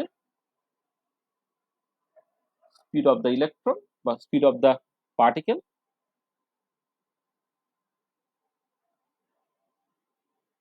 এটা হচ্ছে স্পিড অফ দ্য পার্টিকেল, আর সিটা হচ্ছে স্পিড অফ লাইট। একটা বিখ্যাত আইনস্টাইনের m equal to m0 by √ওভার অফ 1 মাইনাস ভি স্কয়ার, এই রিলেশন। এবারে দেখো, যখন তোমার ইলিপ্টিক্যাল অরবিটে এই ফোকাসে রেখে যখন একটা ইলেকট্রন ঘুরছে ধরো, আচ্ছা এখান থেকে তুমি বলতে পারবে, ধরো আমি দুটো পজিশন যদি বলি, এ একটা পজিশন আর একটা ধরো এই একটা পজিশন, মানে আমি দুটো পজিশন উল্লেখ করছি, একটা ধরো তোমার এই লাল দিয়ে এক্সপ্রেস করছি আর একটা ধরো তোমার সবুজ দিয়ে এক্সপ্রেস করছি। এই যে দুটো পজিশন, আচ্ছা আমাকে একটু বলতে পার, মানে এইটা মানে এই যে লাল পজিশনটা যে সবচেয়ে বেশি দূরত্ব আর সবুজ পজিশনটা সবচেয়ে কম দূরত্ব। আচ্ছা এবারে এইখানে যদি কোনো একটা ইলেকট্রন ঘোরে, তাহলে তার স্পিডটা থ্রু আউট কনস্ট্যান্ট থাকবে নাকি স্পিডটা কোথাও বেশি হবে কোথাও কম হবে, তুমি আইডিয়া করতে পারো? তো বলবে যে ধরো এইখানে তোমার নিউক্লিয়াস আছে প্লাস জে ইনটু ই, এইখানে তোমার নিউক্লিয়াস আছে কোনো একটা ফোকাসে, তাহলে এই পজিশন এবং এই পজিশন, এই দুটো পজিশনের মধ্যে যেটাকে অনুসুর অবস্থা বলছে, এটা অপসুর অবস্থা বলছে, এটা হচ্ছে এপিহেলিক্যাল পজিশন, এটা হচ্ছে পেরিহেলিক্যাল পজিশন। হ্যাঁ, তাহলে এই দুটো পজিশনের মধ্যে কোথায় স্পিড অফ দ্য ইলেকট্রন বেশি হবে আর কোথায় কম হবে, নাকি সর্বত্র স্পিডটা কনস্ট্যান্ট থাকবে, সেই নিয়ে কিছু বলতে পারো? বলো। স্যার ওই ডিস্টেন্সটা যেখানে সবচেয়ে কম সেখানে স্পিডটা বেশি হবে। একদমই ঠিক কথা বলেছো, কারণ ডিসটেন্স যদি কম হয় তাহলে কুলম্বিক অ্যাট্রাকটিভ ফোর্সটা তো বেশি হবে, দূরত্ব কমলে কুলম্বিক অ্যাট্রাকটিভ ফোর্সটা বেশি হয়। এবার কুলম্বিক অ্যাট্রাকটিভ ফোর্সটা যদি বেশি হয়, সেটাকে ব্যালেন্স করার জন্য সেন্ট্রিফিউগাল ফোর্স লাগবে, সেন্ট্রিফিউগাল ফোর্স বাড়াতে গেলে কি হবে, তোমার স্পিডটাকে বাড়াতে হবে। আর যখন দূরে থাকছে তখন কুলম্বিক অ্যাট্রাকটিভ ফোর্সটা কিন্তু কম, সেটাকে ব্যালেন্স করতে গেলে তোমার অল্প সেন্ট্রিফিউগাল ফোর্স হলেই চলবে, তখন ভেলোসিটি তোমার কম হবে। তার মানে কি হচ্ছে দেখো, ইলেকট্রিক্যাল অরবিটে যেটা অসুবিধা হলো সেটা হচ্ছে এই যে স্পিডটা কিন্তু এখন ভ্যারি করছে। স্পিডটা এখানে যা ছিল, তারপর স্পিডটা হঠাৎ করে বাড়লো, তারপরে কমলো, আবার বাড়লো কমলো, আবার বাড়লো কমলো, এটা স্পিডটা বাড়া কমা করছে। তাহলে স্পিডটা যদি বাড়া কমা করে, তাহলে এই ভেলোসিটিটা যখন পাল্টায়, তাহলে মাসটাও কন্টিনিউয়াসলি পাল্টাচ্ছে। আর এবার মাসটা যদি পাল্টায়, তখন তুমি দুটো ইম্পর্টেন্ট জিনিস পাচ্ছ। দুটো ইম্পর্টেন্ট জিনিস হচ্ছে, একটা ইম্পর্টেন্ট জিনিস হচ্ছে যে তোমার এই shape of the orbit is no longer elliptical. এই শেপ অফ দ্য অরবিট আর ইলিপ্টিক্যাল থাকে না, ইজ নো লঙ্গার ইলিপ্টিক্যাল। আচ্ছা, শেপ অফ দ্য অরবিট কেমন হয়? আচ্ছা, শেপ অফ দ্য অরবিট কেমন হয় সেটা আমি একটা যে ছবি দিয়ে দেখাচ্ছি। ধরো মানে আচ্ছা, তোমাকে একটা একটা ইলিপসের ছবি কেমন করে আঁকে একটুখানি বলে নিই। ধরো একটা ইলিপসের ছবি আঁকার সবচেয়ে ভালো রাস্তা হচ্ছে, একটা তুমি ছোট সার্কেল নাও, একটা কোসেন্ট্রিক, একটা বড় সার্কেল নাও, ঠিক আছে? আচ্ছা, এবারে একটা দেখো, ইলিশ পাওয়ার সবচেয়ে ভালো রাস্তাটা হচ্ছে তুমি এরকম একটা জায়গা থেকে শুরু করো, শুরু করে এই জাস্ট ভেতরে না ঢুকলো না, জাস্ট এইখানে টাচ করে আবার এইখানে কিন্তু তোমার থেকে যায়, তাহলে যেটা তৈরি হলো দেখো, সেটা বেসিক্যালি একটা ইলিপস, তাই না? এভাবে ইলিপস তৈরি করতে হয়। আচ্ছা, এবারে এই পার্টিকুলার কেসে কি হচ্ছে দেখো, ছবিটা কেমন হবে। ধরো একটা রকম তুমি ছোট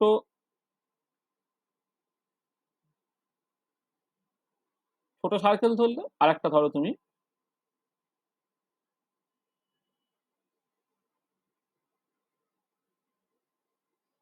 ধরো বড় সার্কেল ধরলে, ঠিক আছে? তো আমি একটা অ্যাক্সিস বলে দিলাম, এখানে যেমন একটা অ্যাক্সিস ছিল, একটা অ্যাক্সিস বলে দিলাম, ঠিক আছে?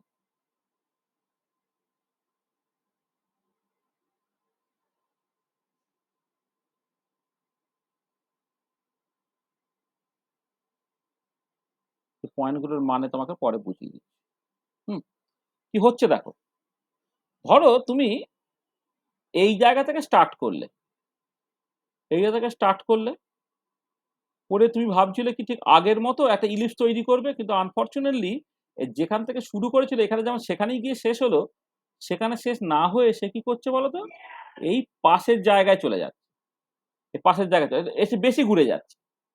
আর তার ঠিক পরেরটা একই রকম ভাবে এখান থেকে তো তুমি স্টার্ট করলে, সে ঠিক ওই একই জায়গায় এসে থামছে না, সে কি করছে, সে তার পরের জায়গায় চলে যাচ্ছে। তারপরে ধরো আবার তুমি এখান থেকে স্টার্ট করলে, সে কি করলো, ওই জায়গায় না গিয়ে তার পরের জায়গায় চলে গেল। তারপর তুমি এখান থেকে স্টার্ট করলে, সে এখানে না থেকে সে কি করছে, আবার এই পরের জায়গায় চলে যাচ্ছে। তারপরে দেখো কি সুন্দর একটা শেপ তৈরি হচ্ছে, খেয়াল করছো?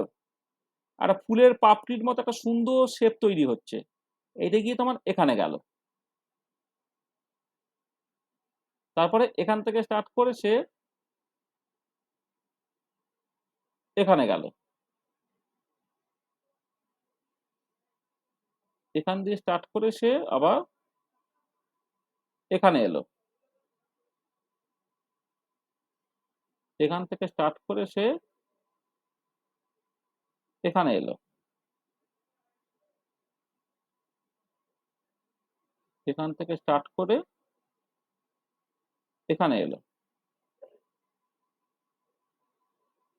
এখান থেকে স্টার্ট করে এখানে এলো,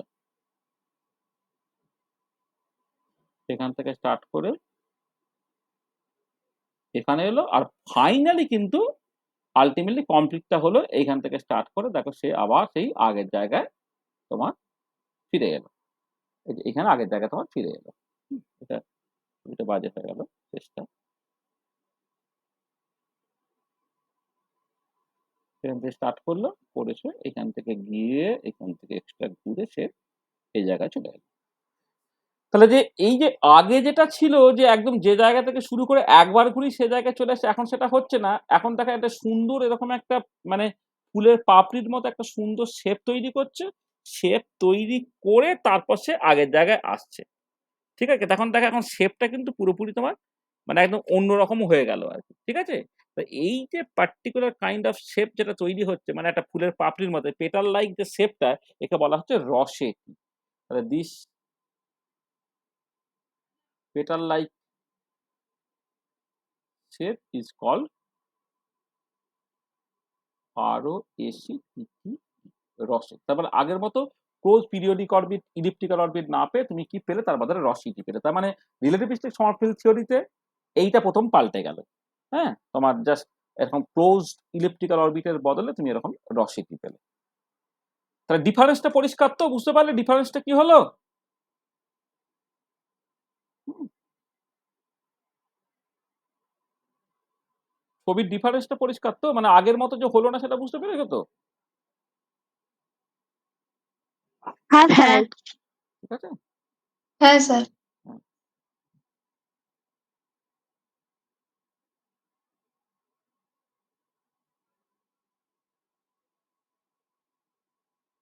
এই যে মানে এই যে ইলিপসের অ্যাক্সিসটা দেখো, এই অ্যাক্সিসটা সরে যাচ্ছে। এই যে আগে যে ইলিপসের অ্যাক্সিস থেকে অ্যাক্সিসটা সরে যাচ্ছে আর কি। তাহলে এইটা হচ্ছে প্রথম চেঞ্জ। আচ্ছা, যেটা second important change is very very important, সেটা হচ্ছে কি now energy depends both on n and l. এখন এনার্জিটা কিন্তু এন এবং এল দুজনের উপরে নির্ভর করছে। কেমন করে? এনার্জিটা ধরো এন এবং এল এর উপরে দুজনের উপর ডিপেন্ড করবে। সেটা কিরকম দেখতে হচ্ছে যে আগে যেটা ছিল minus m Z square e to the power 4/8 epsilon 0 square n square h square, এটা তো ছিল এনার্জিটা। তার সঙ্গে সঙ্গে এই 1 plus alpha square Z square by n square into n by l plus 1 minus 3/4, এরকম একটা তুমি এক্সপ্রেশন পেলে যেখানে আচ্ছা আলফাটা হচ্ছে তোমার ফাইন স্ট্রাকচার কনস্ট্যান্ট, যেটা আমরা আগে আলোচনা করেছিলাম 2π² বাই c × h, এইটা যার ভ্যালু হচ্ছে 1/137 এর মতো। হ্যাঁ, 137.03605, একে বলা হয় ফাইন স্ট্রাকচার কনস্ট্যান্ট। এটা হচ্ছে তোমার ফাইন স্ট্রাকচার কনস্ট্যান্ট। ঠিক আছে? এটা তোমার ফাইন স্ট্রাকচার কনস্ট্যান্ট হলো। তাহলে দেখো এনার্জিটা তোমার যদি এই পার্টটা না থাকতো, দেখো আলফার ভ্যালু তো খুব ছোট, 1/137, আলফা স্কোয়ার করলে আরো ছোট হয়ে যাবে। তার মানে কি এই যে কারেকশন টার্মটা, এই পার্টটা যে কারেকশন টার্ম, এই টার্মটা যদি না থাকতো তাহলে এটা 1 হতো। তার মানে কি আগে যে এনার্জি ছিল এক্স্যাক্টলি সেটা, এখন তোমার তার সাথে কিছু কারেকশন টার্ম জাস্ট চলে এসছে।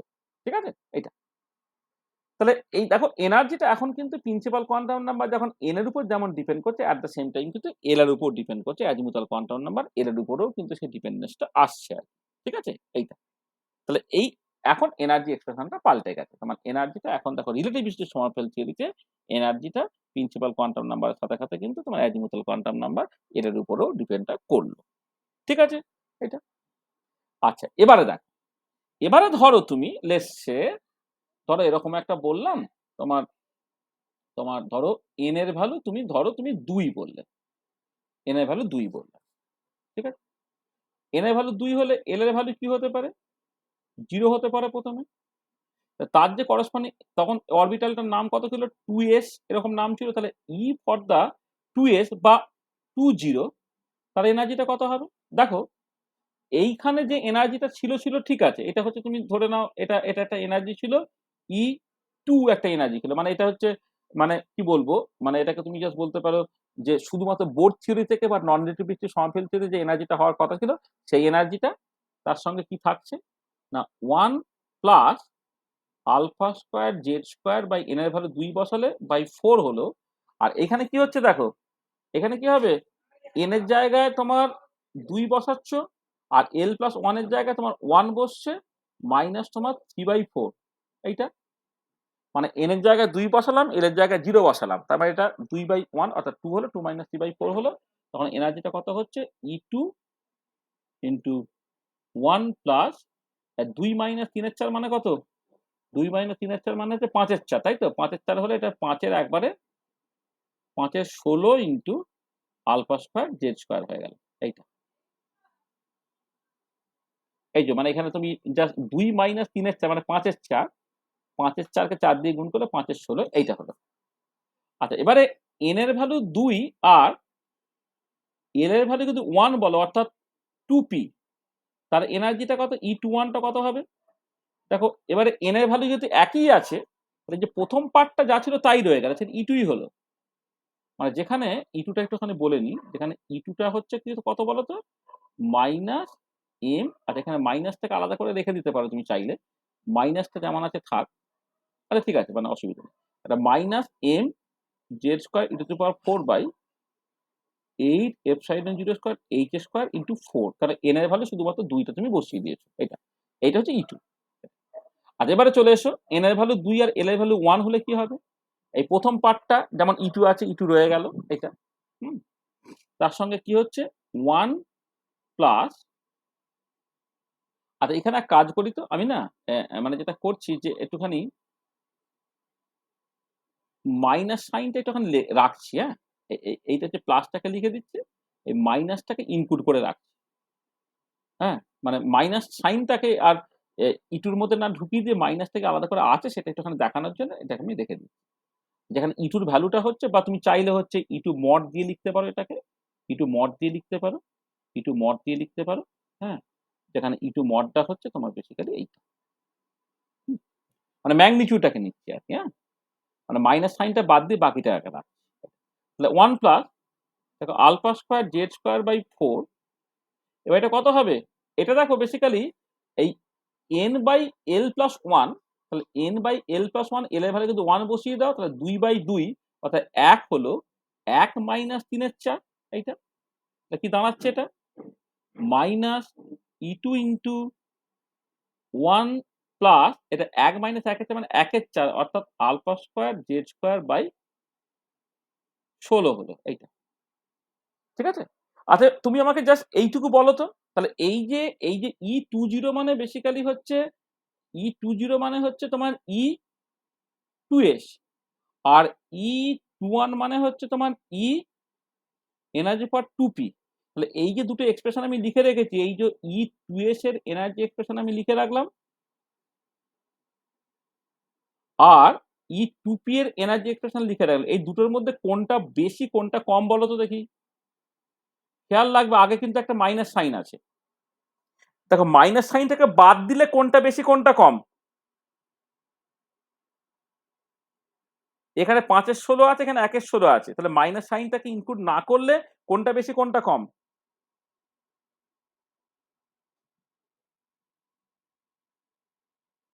হুম, 16টা তো বেশি হবে তাহলে। 5 এর 16টা বেশি হবে। 5 এর 16টা যদি হ্যাঁ, বেশি একই হয়, ষোলোটা। এবারে হুম। নেগেটিভ থাকলে কি হবে? সেটা অ্যাকচুয়ালি কম হবে, তাই না?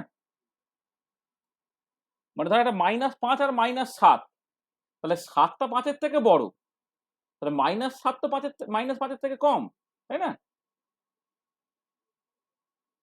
বুঝতে পেরেছো হ্যাঁ স্যার। এটা? আচ্ছা ধরো হ্যাঁ, হ্যাঁ। এবারে সিমিলারলি n এর ভ্যালু ধরো 3 নিলে তুমি, n এর ভ্যালু 3 নিলে l এর ভ্যালু তোমার 0 হতে পারে, l এর ভ্যালু 1 হতে পারে, l এর ভ্যালু তোমার 2 হতে পারে। সেই মতো করে তুমি একটা 3s অরবিটাল পেতে পারো, বা 3s সাব অরবিট পেতে পারো, 3p সাব অরবিট পেতে পারো, আর 3d সাব অরবিট পেতে পারো। তাহলে এর একটা এনার্জি থাকবে যেটা হচ্ছে E3s বা E30, তার একটা এনার্জি থাকবে।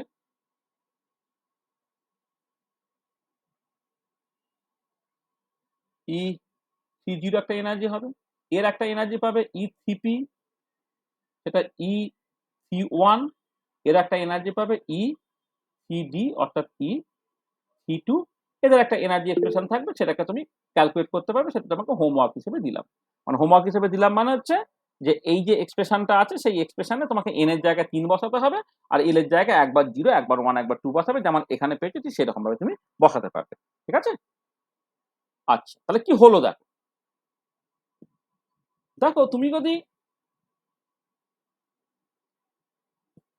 বোর থিওরি অথবা নন রিলেটিভিস্টিক, আমার কথা শুনতে পাচ্ছ তো? হ্যাঁ হ্যাঁ স্যার হ্যাঁ, শোনা যাচ্ছে। দেখো বোর হ্যাঁ যদি তুমি হ্যাঁ স্যার শোনা হ্যাঁ, যাচ্ছে। তাহলে দেখো বোর থিওরি বা নন রিলেটিভিস্টিক সমাপিল থিওরিতে যদি তুমি থাকো, তাহলে কি হচ্ছে, n ইকুয়াল টু 2 এর জন্য এই একটা এনার্জি, আর n ইকুয়াল টু 3 এর জন্য এই একটা এনার্জি, মানে এটা বেসিক্যালি n ইকুয়াল টু 2 এর একটা এনার্জি, আর এটা হচ্ছে n ইকুয়াল টু 3 এর একটা এনার্জি, এবং তুমি n ইকুয়াল টু 3 থেকে যদি 2 তে ট্রানজিশনটাকে করো, তাহলে তুমি কি পাচ্ছ না, একটাই লাইন পাচ্ছ, যে লাইনটার নাম হচ্ছে তোমার এই আলফা লাইন, যেটা আমি আগে উল্লেখ করেছিলাম। আচ্ছা, এবারে তুমি যখন এই রিলেটিভিস্টিক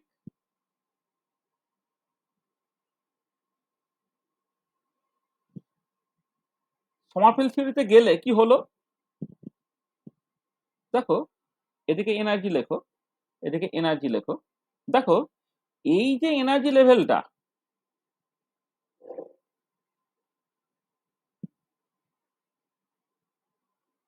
আমি ডট ডট করে তোমার দেখাচ্ছি। হুম,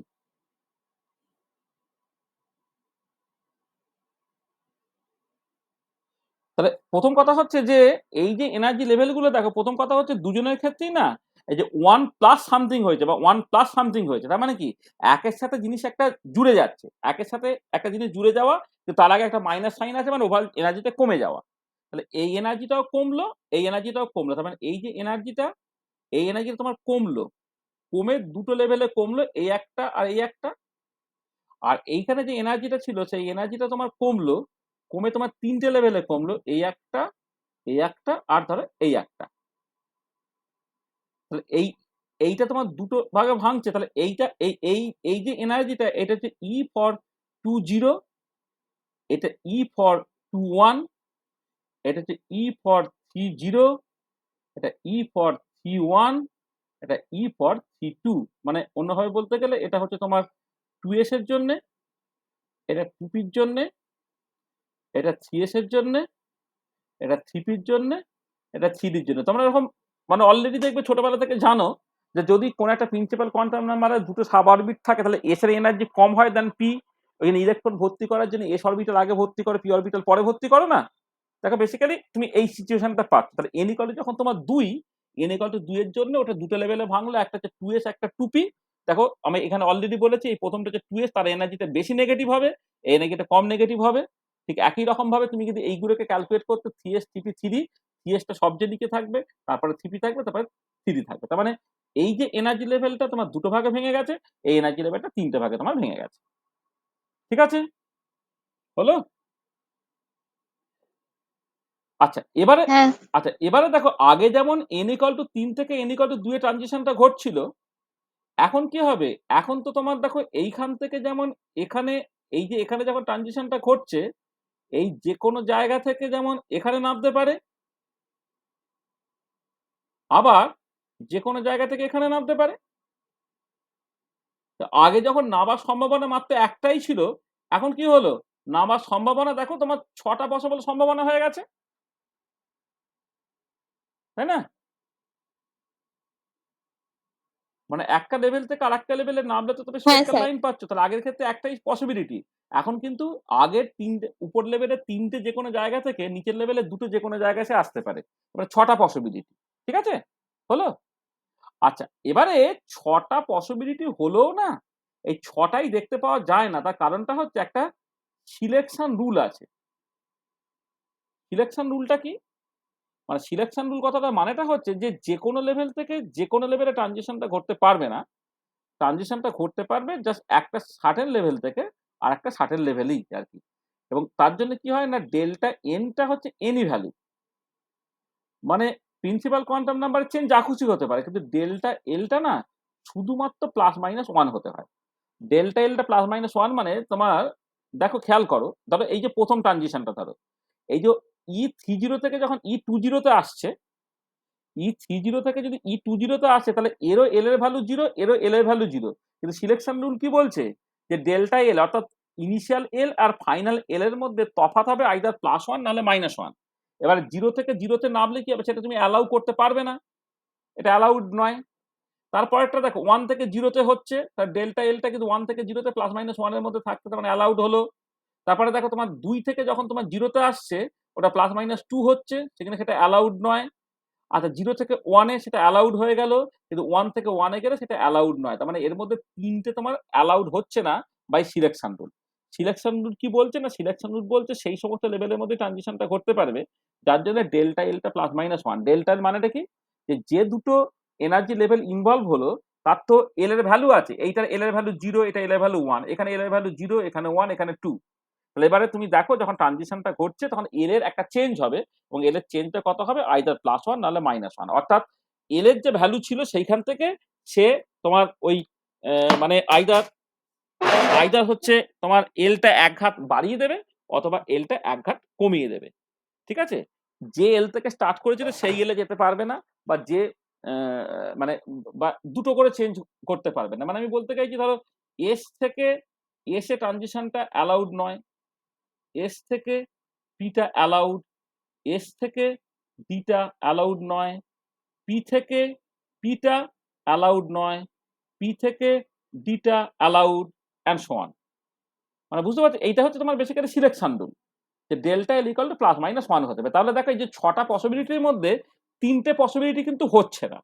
তো 3টে পসিবিলিটি না হলে পড়ে থাকবে কথা, 3টেই শুধুমাত্র হবে তাহলে। হ্যাঁ, মানে এইটা হচ্ছে, এইটা হচ্ছে, আর এইটা হচ্ছে, 3টে হচ্ছে। 3টে হয়ে গেলে তুমি কি দেখতে পেলে, দেখো যে এই যে সকাল যেখানে একটা লাইন পাওয়ার কথা ছিল এখানে তুমি 3টে ক্লোজ লাইন পেয়ে গেলে। এটাই হচ্ছে তোমার বেসিক্যালি ফাইন স্ট্রাকচার, যেটা আমি প্রথমে ছবি দিয়ে দেখিয়ে দিয়েছিলাম। যে দেখো এখানে এই n = 3 থেকে 2 এ ট্রানজিশনটা হলে যেটা একটা লাইন পাওয়ার কথা তুমি বেসিক্যালি 3টে লাইন পেলে, এবং 3টে লাইন তুমি এক্সটেন্ড করলে কি করে, না রিলেটিভিস্টিক সমারফিল্ড থিওরি থেকে। রিলেটিভিস্টিক সমারফিল্ড থিওরি থেকে যে তোমার অ্যাকচুয়ালি যে কিভাবে এই লাইনগুলো পেলে তুমি বুঝতে পারলে? হ্যাঁ, বুঝতে পেরেছি। তাহলে বোঝা গেল? হ্যাঁ স্যার, বুঝতে পেরেছি। আচ্ছা এবারে দেখো তাহলে কিরকম সুন্দর জিনিস তুমি হ্যাঁ, এবারে, বুঝতে পেরেছি। হ্যাঁ এবারে তুমি মেকানিক্যালি কি সুন্দরভাবে করে ফেলতে পারো। দেখো একটা বেশ একটা সুন্দর ছবি এঁকে তোমায় দেখাই। ধরো যেটা প্রথমে সৃজনী জিজ্ঞেস করলো যে সবসময় কি 3টেই লাইন পাওয়া যাবে। আচ্ছা ধরো তুমি এবারে n = 3 থেকে 2 এ ট্রানজিশন না করে ধরে নাও n = 4 থেকে 3 এ ট্রানজিশনটা হচ্ছে। তো 4 থেকে যদি 3 এ ট্রানজিশনটা হয়, খেয়াল করে দেখো যে n এর ভ্যালু 3 হলে এল এর ভ্যালু 0 হতে পারে, 1 হতে পারে, 2 হতে পারে। অর্থাৎ তুমি সিএস পেতে পারো, সিপি হতে পারো, সিডি পেতে পারো। আবার এন এর ভ্যালু যদি 4 হয় তাহলে এল এর ভ্যালু তুমি 0 পেতে পারো, 1 পেতে পারো, 2 পেতে পারো, 3 পেতে পারো। অর্থাৎ 4s পেতে পারো, 4p পেতে পারো, 4d পেতে পারো, 4f পেতে পারো। তার মানে এই যে এনার্জি লেভেলটা সেটা কি হচ্ছে না তোমার 3টে লেভেলে ভাঙলো, আর এই যে এনার্জি লেভেলটা সে বেসিক্যালি কি হচ্ছে না 4টে লেভেলে ভাঙলো, 4টে লেভেলে ভাঙলো। তাহলে এইটা যদি তোমার সিএস হয়, সিপি, সিএস, সিপি, সিডি, এটা 4s, 4p, 4d, 4f। তাহলে এল ভ্যালুগুলো দেখো, এল ভ্যালুগুলো হচ্ছে এইটা তোমার 3, এটা 2, এটা 1, এটা 0, এটা হচ্ছে 2, এটা 1, এটা হচ্ছে 0, এল ভ্যালুগুলো। তাহলে এবারে যখন ট্রানজিশনটা ঘটছে তাহলে দেখো তোমার আমি জাস্ট সমস্ত পসিবিলিটি গুলো না করে যেগুলো অ্যালাউড শুধুমাত্র সেই কটা তোমায় দেখাচ্ছি। আচ্ছা প্রথমে দেখো 4s থেকে 3s এ, এই 4s থেকে 3s এ হবে কি, হবে না, তাই তো? 4s থেকে 3s এ হবে না। আচ্ছা 4s থেকে 3p তে হতে পারবে, ঠিক আছে? তাহলে 4s থেকে তোমার 3p তে হতে পারবে। আচ্ছা এবারে আর কোথায় হতে পারছে, তাহলে দেখো তাহলে তোমার আমি 4s থেকে নামাচ্ছি, তোমার 3s এ আসতে পারবে না, 4s থেকে 3p তে যেতে পারবে, s থেকে কিন্তু d তেও যেতে পারবে না, কারণ তখন দেখো 0 থেকে 2 এর চেঞ্জ হয়ে যাচ্ছে। আচ্ছা এবার 1 থেকে এসো, 1 থেকে 0 এ আসতে পারবে, 1 থেকে 1 এ পারবে না, 1 থেকে 2 তেও আসতে পারবে। এবার 2 তে এসো, 2 থেকে 0 এ আসতে পারবে না, 2 থেকে 1 এ আসতে পারবে, 2 থেকে 2 তেও আসতে পারবে, 2 থেকে 0 তেও আসতে পারবে না। আবার 3 থেকে এসো, 3 থেকে কি পাচ্ছ, না 3 থেকে তোমার জাস্ট 2 তে আসতে পারবে। ঠিক আছে? তা দেখো এখন কি হলো, এখন সকাল একটা লাইন যেটা পাওয়ার কথা ছিল, যেটা তোমার অ্যাকচুয়ালি পাওয়ার কথা ছিল তোমার একটা লাইন, যদি তোমার বোর্ড থিওরিতে তুমি থাকতে, এখন তার বদলে কটা লাইন পেলে? কটা পেলাম? 5টা পেলাম। দেখো টোটাল 5 লাইন। তাহলে বোঝা গেল যে তুমি এবারে মেকানিক্যালি বুঝতে পারছো তো কেমন করে, যে সবসময় যে একটাই লাইন পাবে সেরকম নয়। এটা বোর্ড থিওরিতে যদি তুমি থাকো তাহলে একটা লাইন পাচ্ছ, আর রিলেটিভিস্টিক সমারফেল থিওরিতে তুমি যে ফাইন স্ট্রাকচার পেলে সেখানে তুমি 5টা লাইন পাচ্ছ। রিলেটিভিস্টিক সমারফেল থিওরিতে দেখো তুমি 5টা লাইন পাচ্ছ। ঠিক আছে, বোঝাতে পেরেছি জিনিসটা? হ্যাঁ, বুঝতে পেরেছি। আর সবাই বুঝতে পেরেছো নাকি খুব কঠিন হয়ে গেল? বলো এটা। না স্যার, বুঝতে পেরেছি। বুঝতে পেরেছিস না তো? স্যার, হ্যাঁ, বুঝতে পেরেছি, ঠিক হ্যাঁ, আছে। এটা আমি অ্যাডভান্স রিসোর্স হিসেবে পড়ালাম। এইটা তোমার কিন্তু নিটের সিলেবাসে নেই, ঠিক আছে? কিন্তু এই যে তোমাদের একটা ধারণা পাওয়া প্রথম থেকে, যে তোমরা যখন পরে দেখবে, মানে এগুলো আসলে এগুলো শিখে নেওয়া অবশ্যই দরকার। কারণটা হচ্ছে পরে আওয়া প্রিন্সিপাল থেকে যখন ইলেকট্রনিক কনফিগারেশন থেকে লিখবে, ধরো লেটসে আমি 2s2p, হ্যাঁ, তাহলে 1s এ দুটো ইলেকট্রন হলো, এবার 2s2p, 2s টা আগে ভর্তি হলো, 2p তে কেন পরে ভর্তি হলো? কারণ 2s এর এনার্জিটা কম বলে। বা তোমার ধরো 3s 3p 3d আছে, তার 3s এর এনার্জি কম বলে 3s আগে ভর্তি হবে, তারপর 3p হবে, তারপর 3d হবে। তাহলে এইটা বুঝতে গেলে দেখো এই এনার্জিটা যে অ্যাকচুয়ালি তোমার অ্যাজিমুথাল কোয়ান্টাম নাম্বারের উপরেও ডিপেন্ড করে, সেটা একটুখানি বোঝার দরকার আছে। আর আর তার সঙ্গে সঙ্গে বোর্ড থিওরির যে দুটো ইম্পর্টেন্ট লিমিটেশন ছিল, একটা হচ্ছে অরবিটটা শুধুমাত্র সার্কুলার নয়, সেটা ইঞ্জিনিয়ার ইলিপ্টিক্যাল, সেটা তুমি বুঝতে পারলে। আর তার সঙ্গে সঙ্গে কি বুঝতে পারলে না, তোমার ওই এটা মানে তোমার যেটা ফাইন স্ট্রাকচার, যেটা সেই ফাইন স্ট্রাকচার তুমি এক্সপ্লেন করতে পারবে।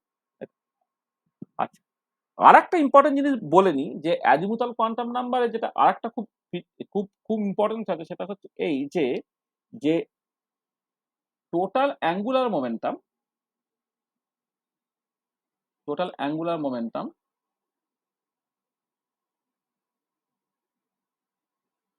ডিপেন্ডস অন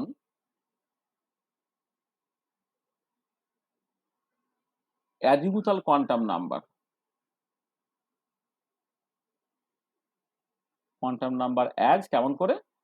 টোটাল অ্যাঙ্গুলার মোমেন্টামটা তার ম্যাগনিটিউডে যদি তুমি নাও, সেটা হচ্ছে √of L into L plus 1 into H cross হয়, অথবা যদি কেউ এল এর স্কোয়ারটাকে নিয়ে নেয় তাহলে সেটা L into L plus 1 H cross square হচ্ছে এইটা, যেখানে এলটা তো 0 1 2 3 ডট ডট ডট ডট, আর এইচ ক্রস মানে হচ্ছে তোমার h/2π, এইটা। এখানে এইচটা প্লাঙ্ক কনস্ট্যান্ট, সেটা h/2π। তাহলে এই এইচ ক্রসটাকে না একটা এর নাম আছে, এটা তোমার অনেক সময় এমসিকিউতে তোমার দিয়ে দেয়, এটাকে বলে ডিরাক কনস্ট্যান্ট, ডিরাক কনস্ট্যান্ট। আর এইচটা হচ্ছে তো প্লাঙ্ক কনস্ট্যান্ট, জানো? এইচ থেকে তো প্লাঙ্ক কনস্ট্যান্ট বলে, প্লাঙ্ক কনস্ট্যান্ট। আর এইচ ক্রস যেটা h/2π তাকে বলে ডিরাক কনস্ট্যান্ট, ঠিক আছে? তাহলে এইচটা হচ্ছে প্লাঙ্ক কনস্ট্যান্ট, এইচ ক্রস হচ্ছে ডিরাক কনস্ট্যান্ট। তাহলে অ্যাঙ্গুলার মোমেন্টামটা তুমি যদি অ্যাজিমুথাল কোয়ান্টাম নাম্বার এল এর ভ্যালু জানো, তাহলে সেখান থেকে কিন্তু অ্যাঙ্গুলার মোমেন্টামের ভ্যালু বের করে ফেলতে পারবে, সেটা হবে √of L into L plus 1 H cross. Angular momentum এমনি ভেক্টর কোয়ান্টিটি, তো সেখানে যখন আমি মানে এল স্কোয়ার লিখলাম তো কোনো অসুবিধা নেই, এল ডট এট বা এল স্কোয়ার হয়ে গেল। কিন্তু যখন করবো তোমার তাকে স্কোয়ার রুট করবো, তখন তার ম্যাগনিটিউড দিয়ে করবো, তাহলে ম্যাগনিটিউডটা হবে √of L into L plus 1 H cross. ঠিক আছে, বোঝা গেছে?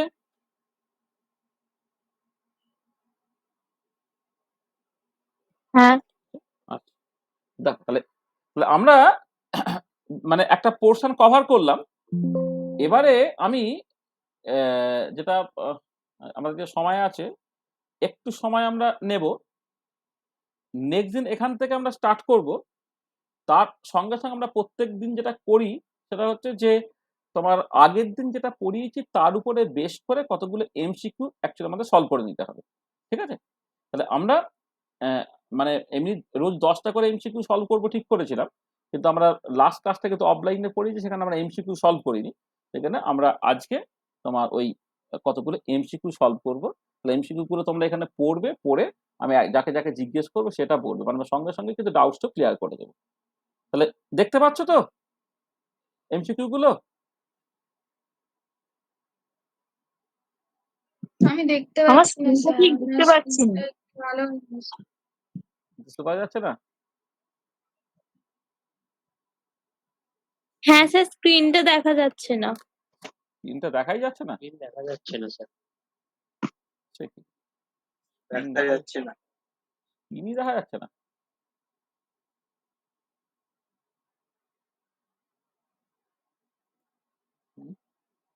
দাঁড়া 1 সেকেন্ড।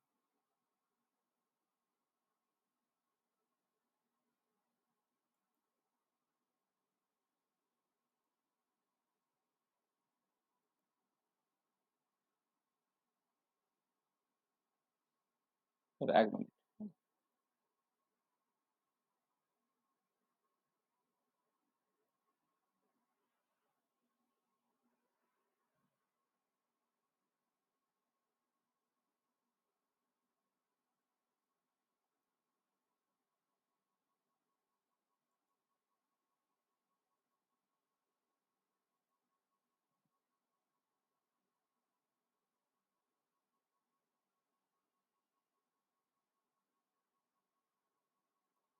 তোকে এখন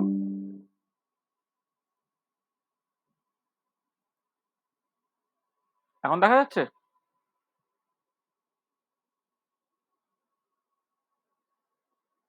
এখন দেখা যাচ্ছে না? না, সে কি রে, তো আমি তো পরিষ্কার দেখতে পাচ্ছি, মানে এখানে তো সবই দেখাচ্ছে। কেউ দেখতে পাচ্ছেন না স্ক্রিন? দেখা যাচ্ছে না। না স্যার, কই দেখো।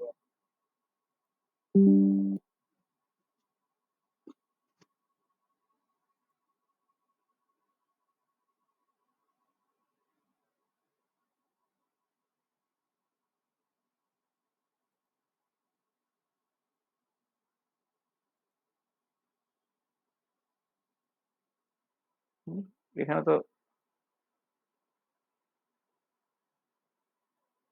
1 সেকেন্ড।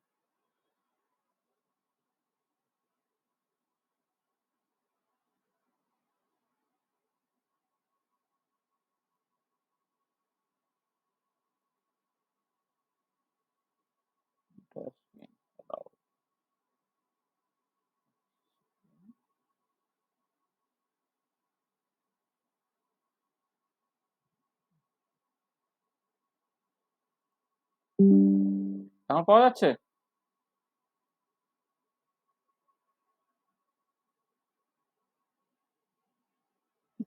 না স্যার, দেখা যাচ্ছে না। কেন?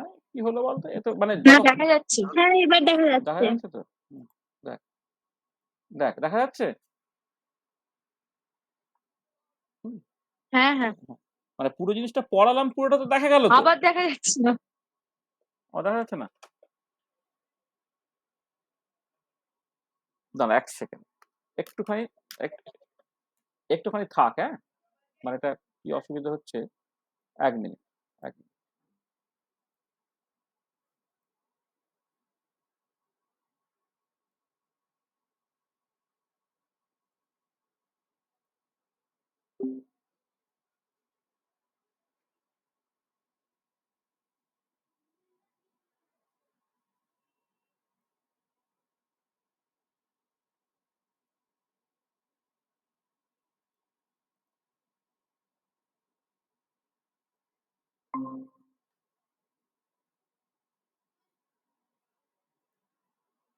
দেখ, আরেকবার দেখ।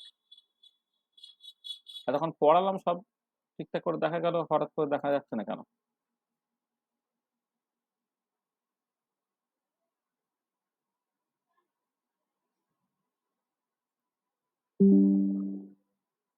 দেখ তো এখন।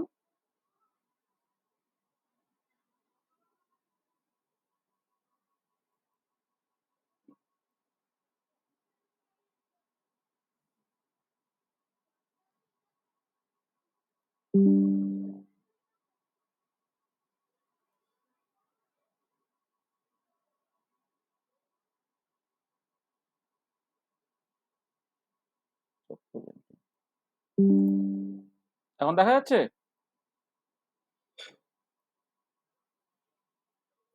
না স্যার, দেখা যাচ্ছে না।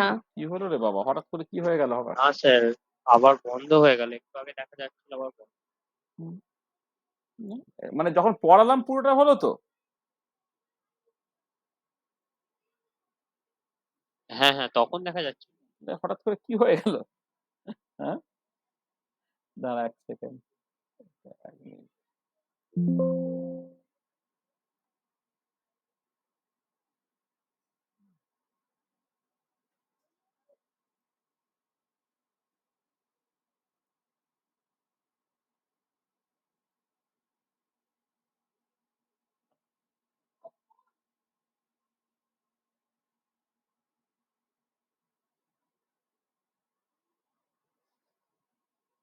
সব প্রেজেন্টিং হলো।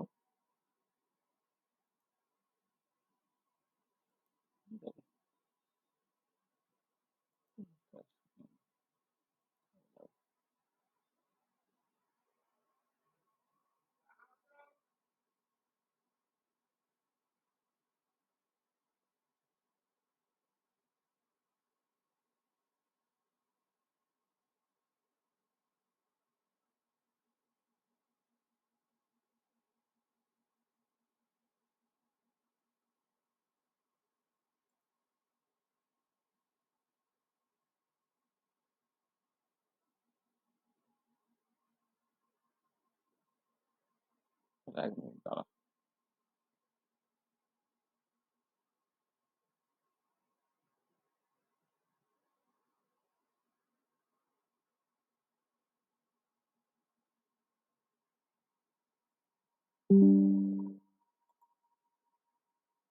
এখন কি দেখা যাচ্ছে?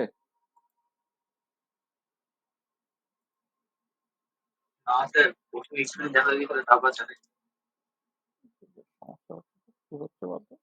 না স্যার, দেখা যাচ্ছে না এখন। হুম,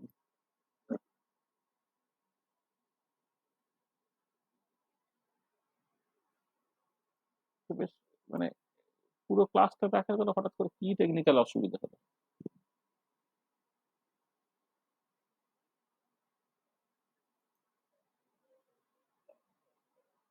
Interesting, interesting.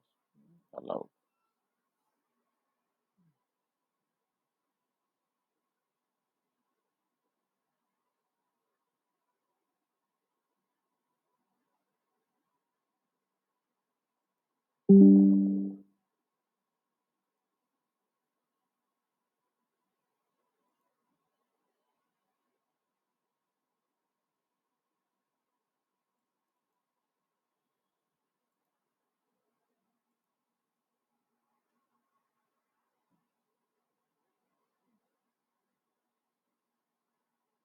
দেখা যাচ্ছে না, তাই তো?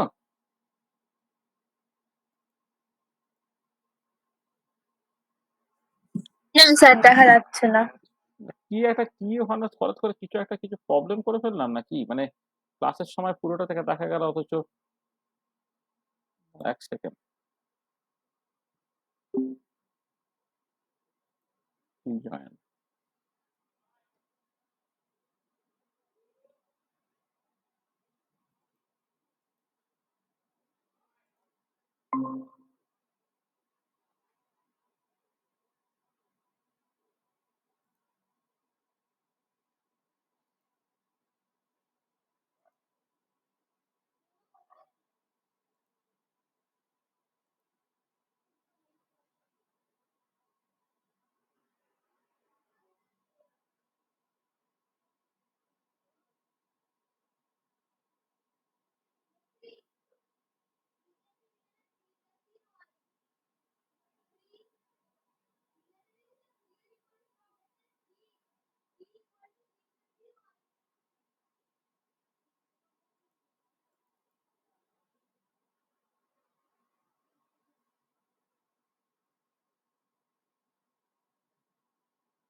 দেখা যাচ্ছে না বল?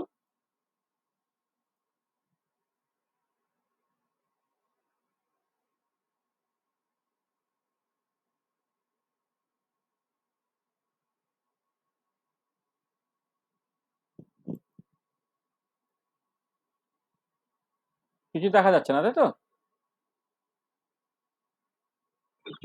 না কেন এটা আচ্ছা, তো স্যার আমি দেখতে পাচ্ছি না। মানে কি হলো বলতো? অদ্ভুত তো। এতক্ষণ ঠিকঠাক করে হলো, নেটও তো একদম ভরপুর আছে।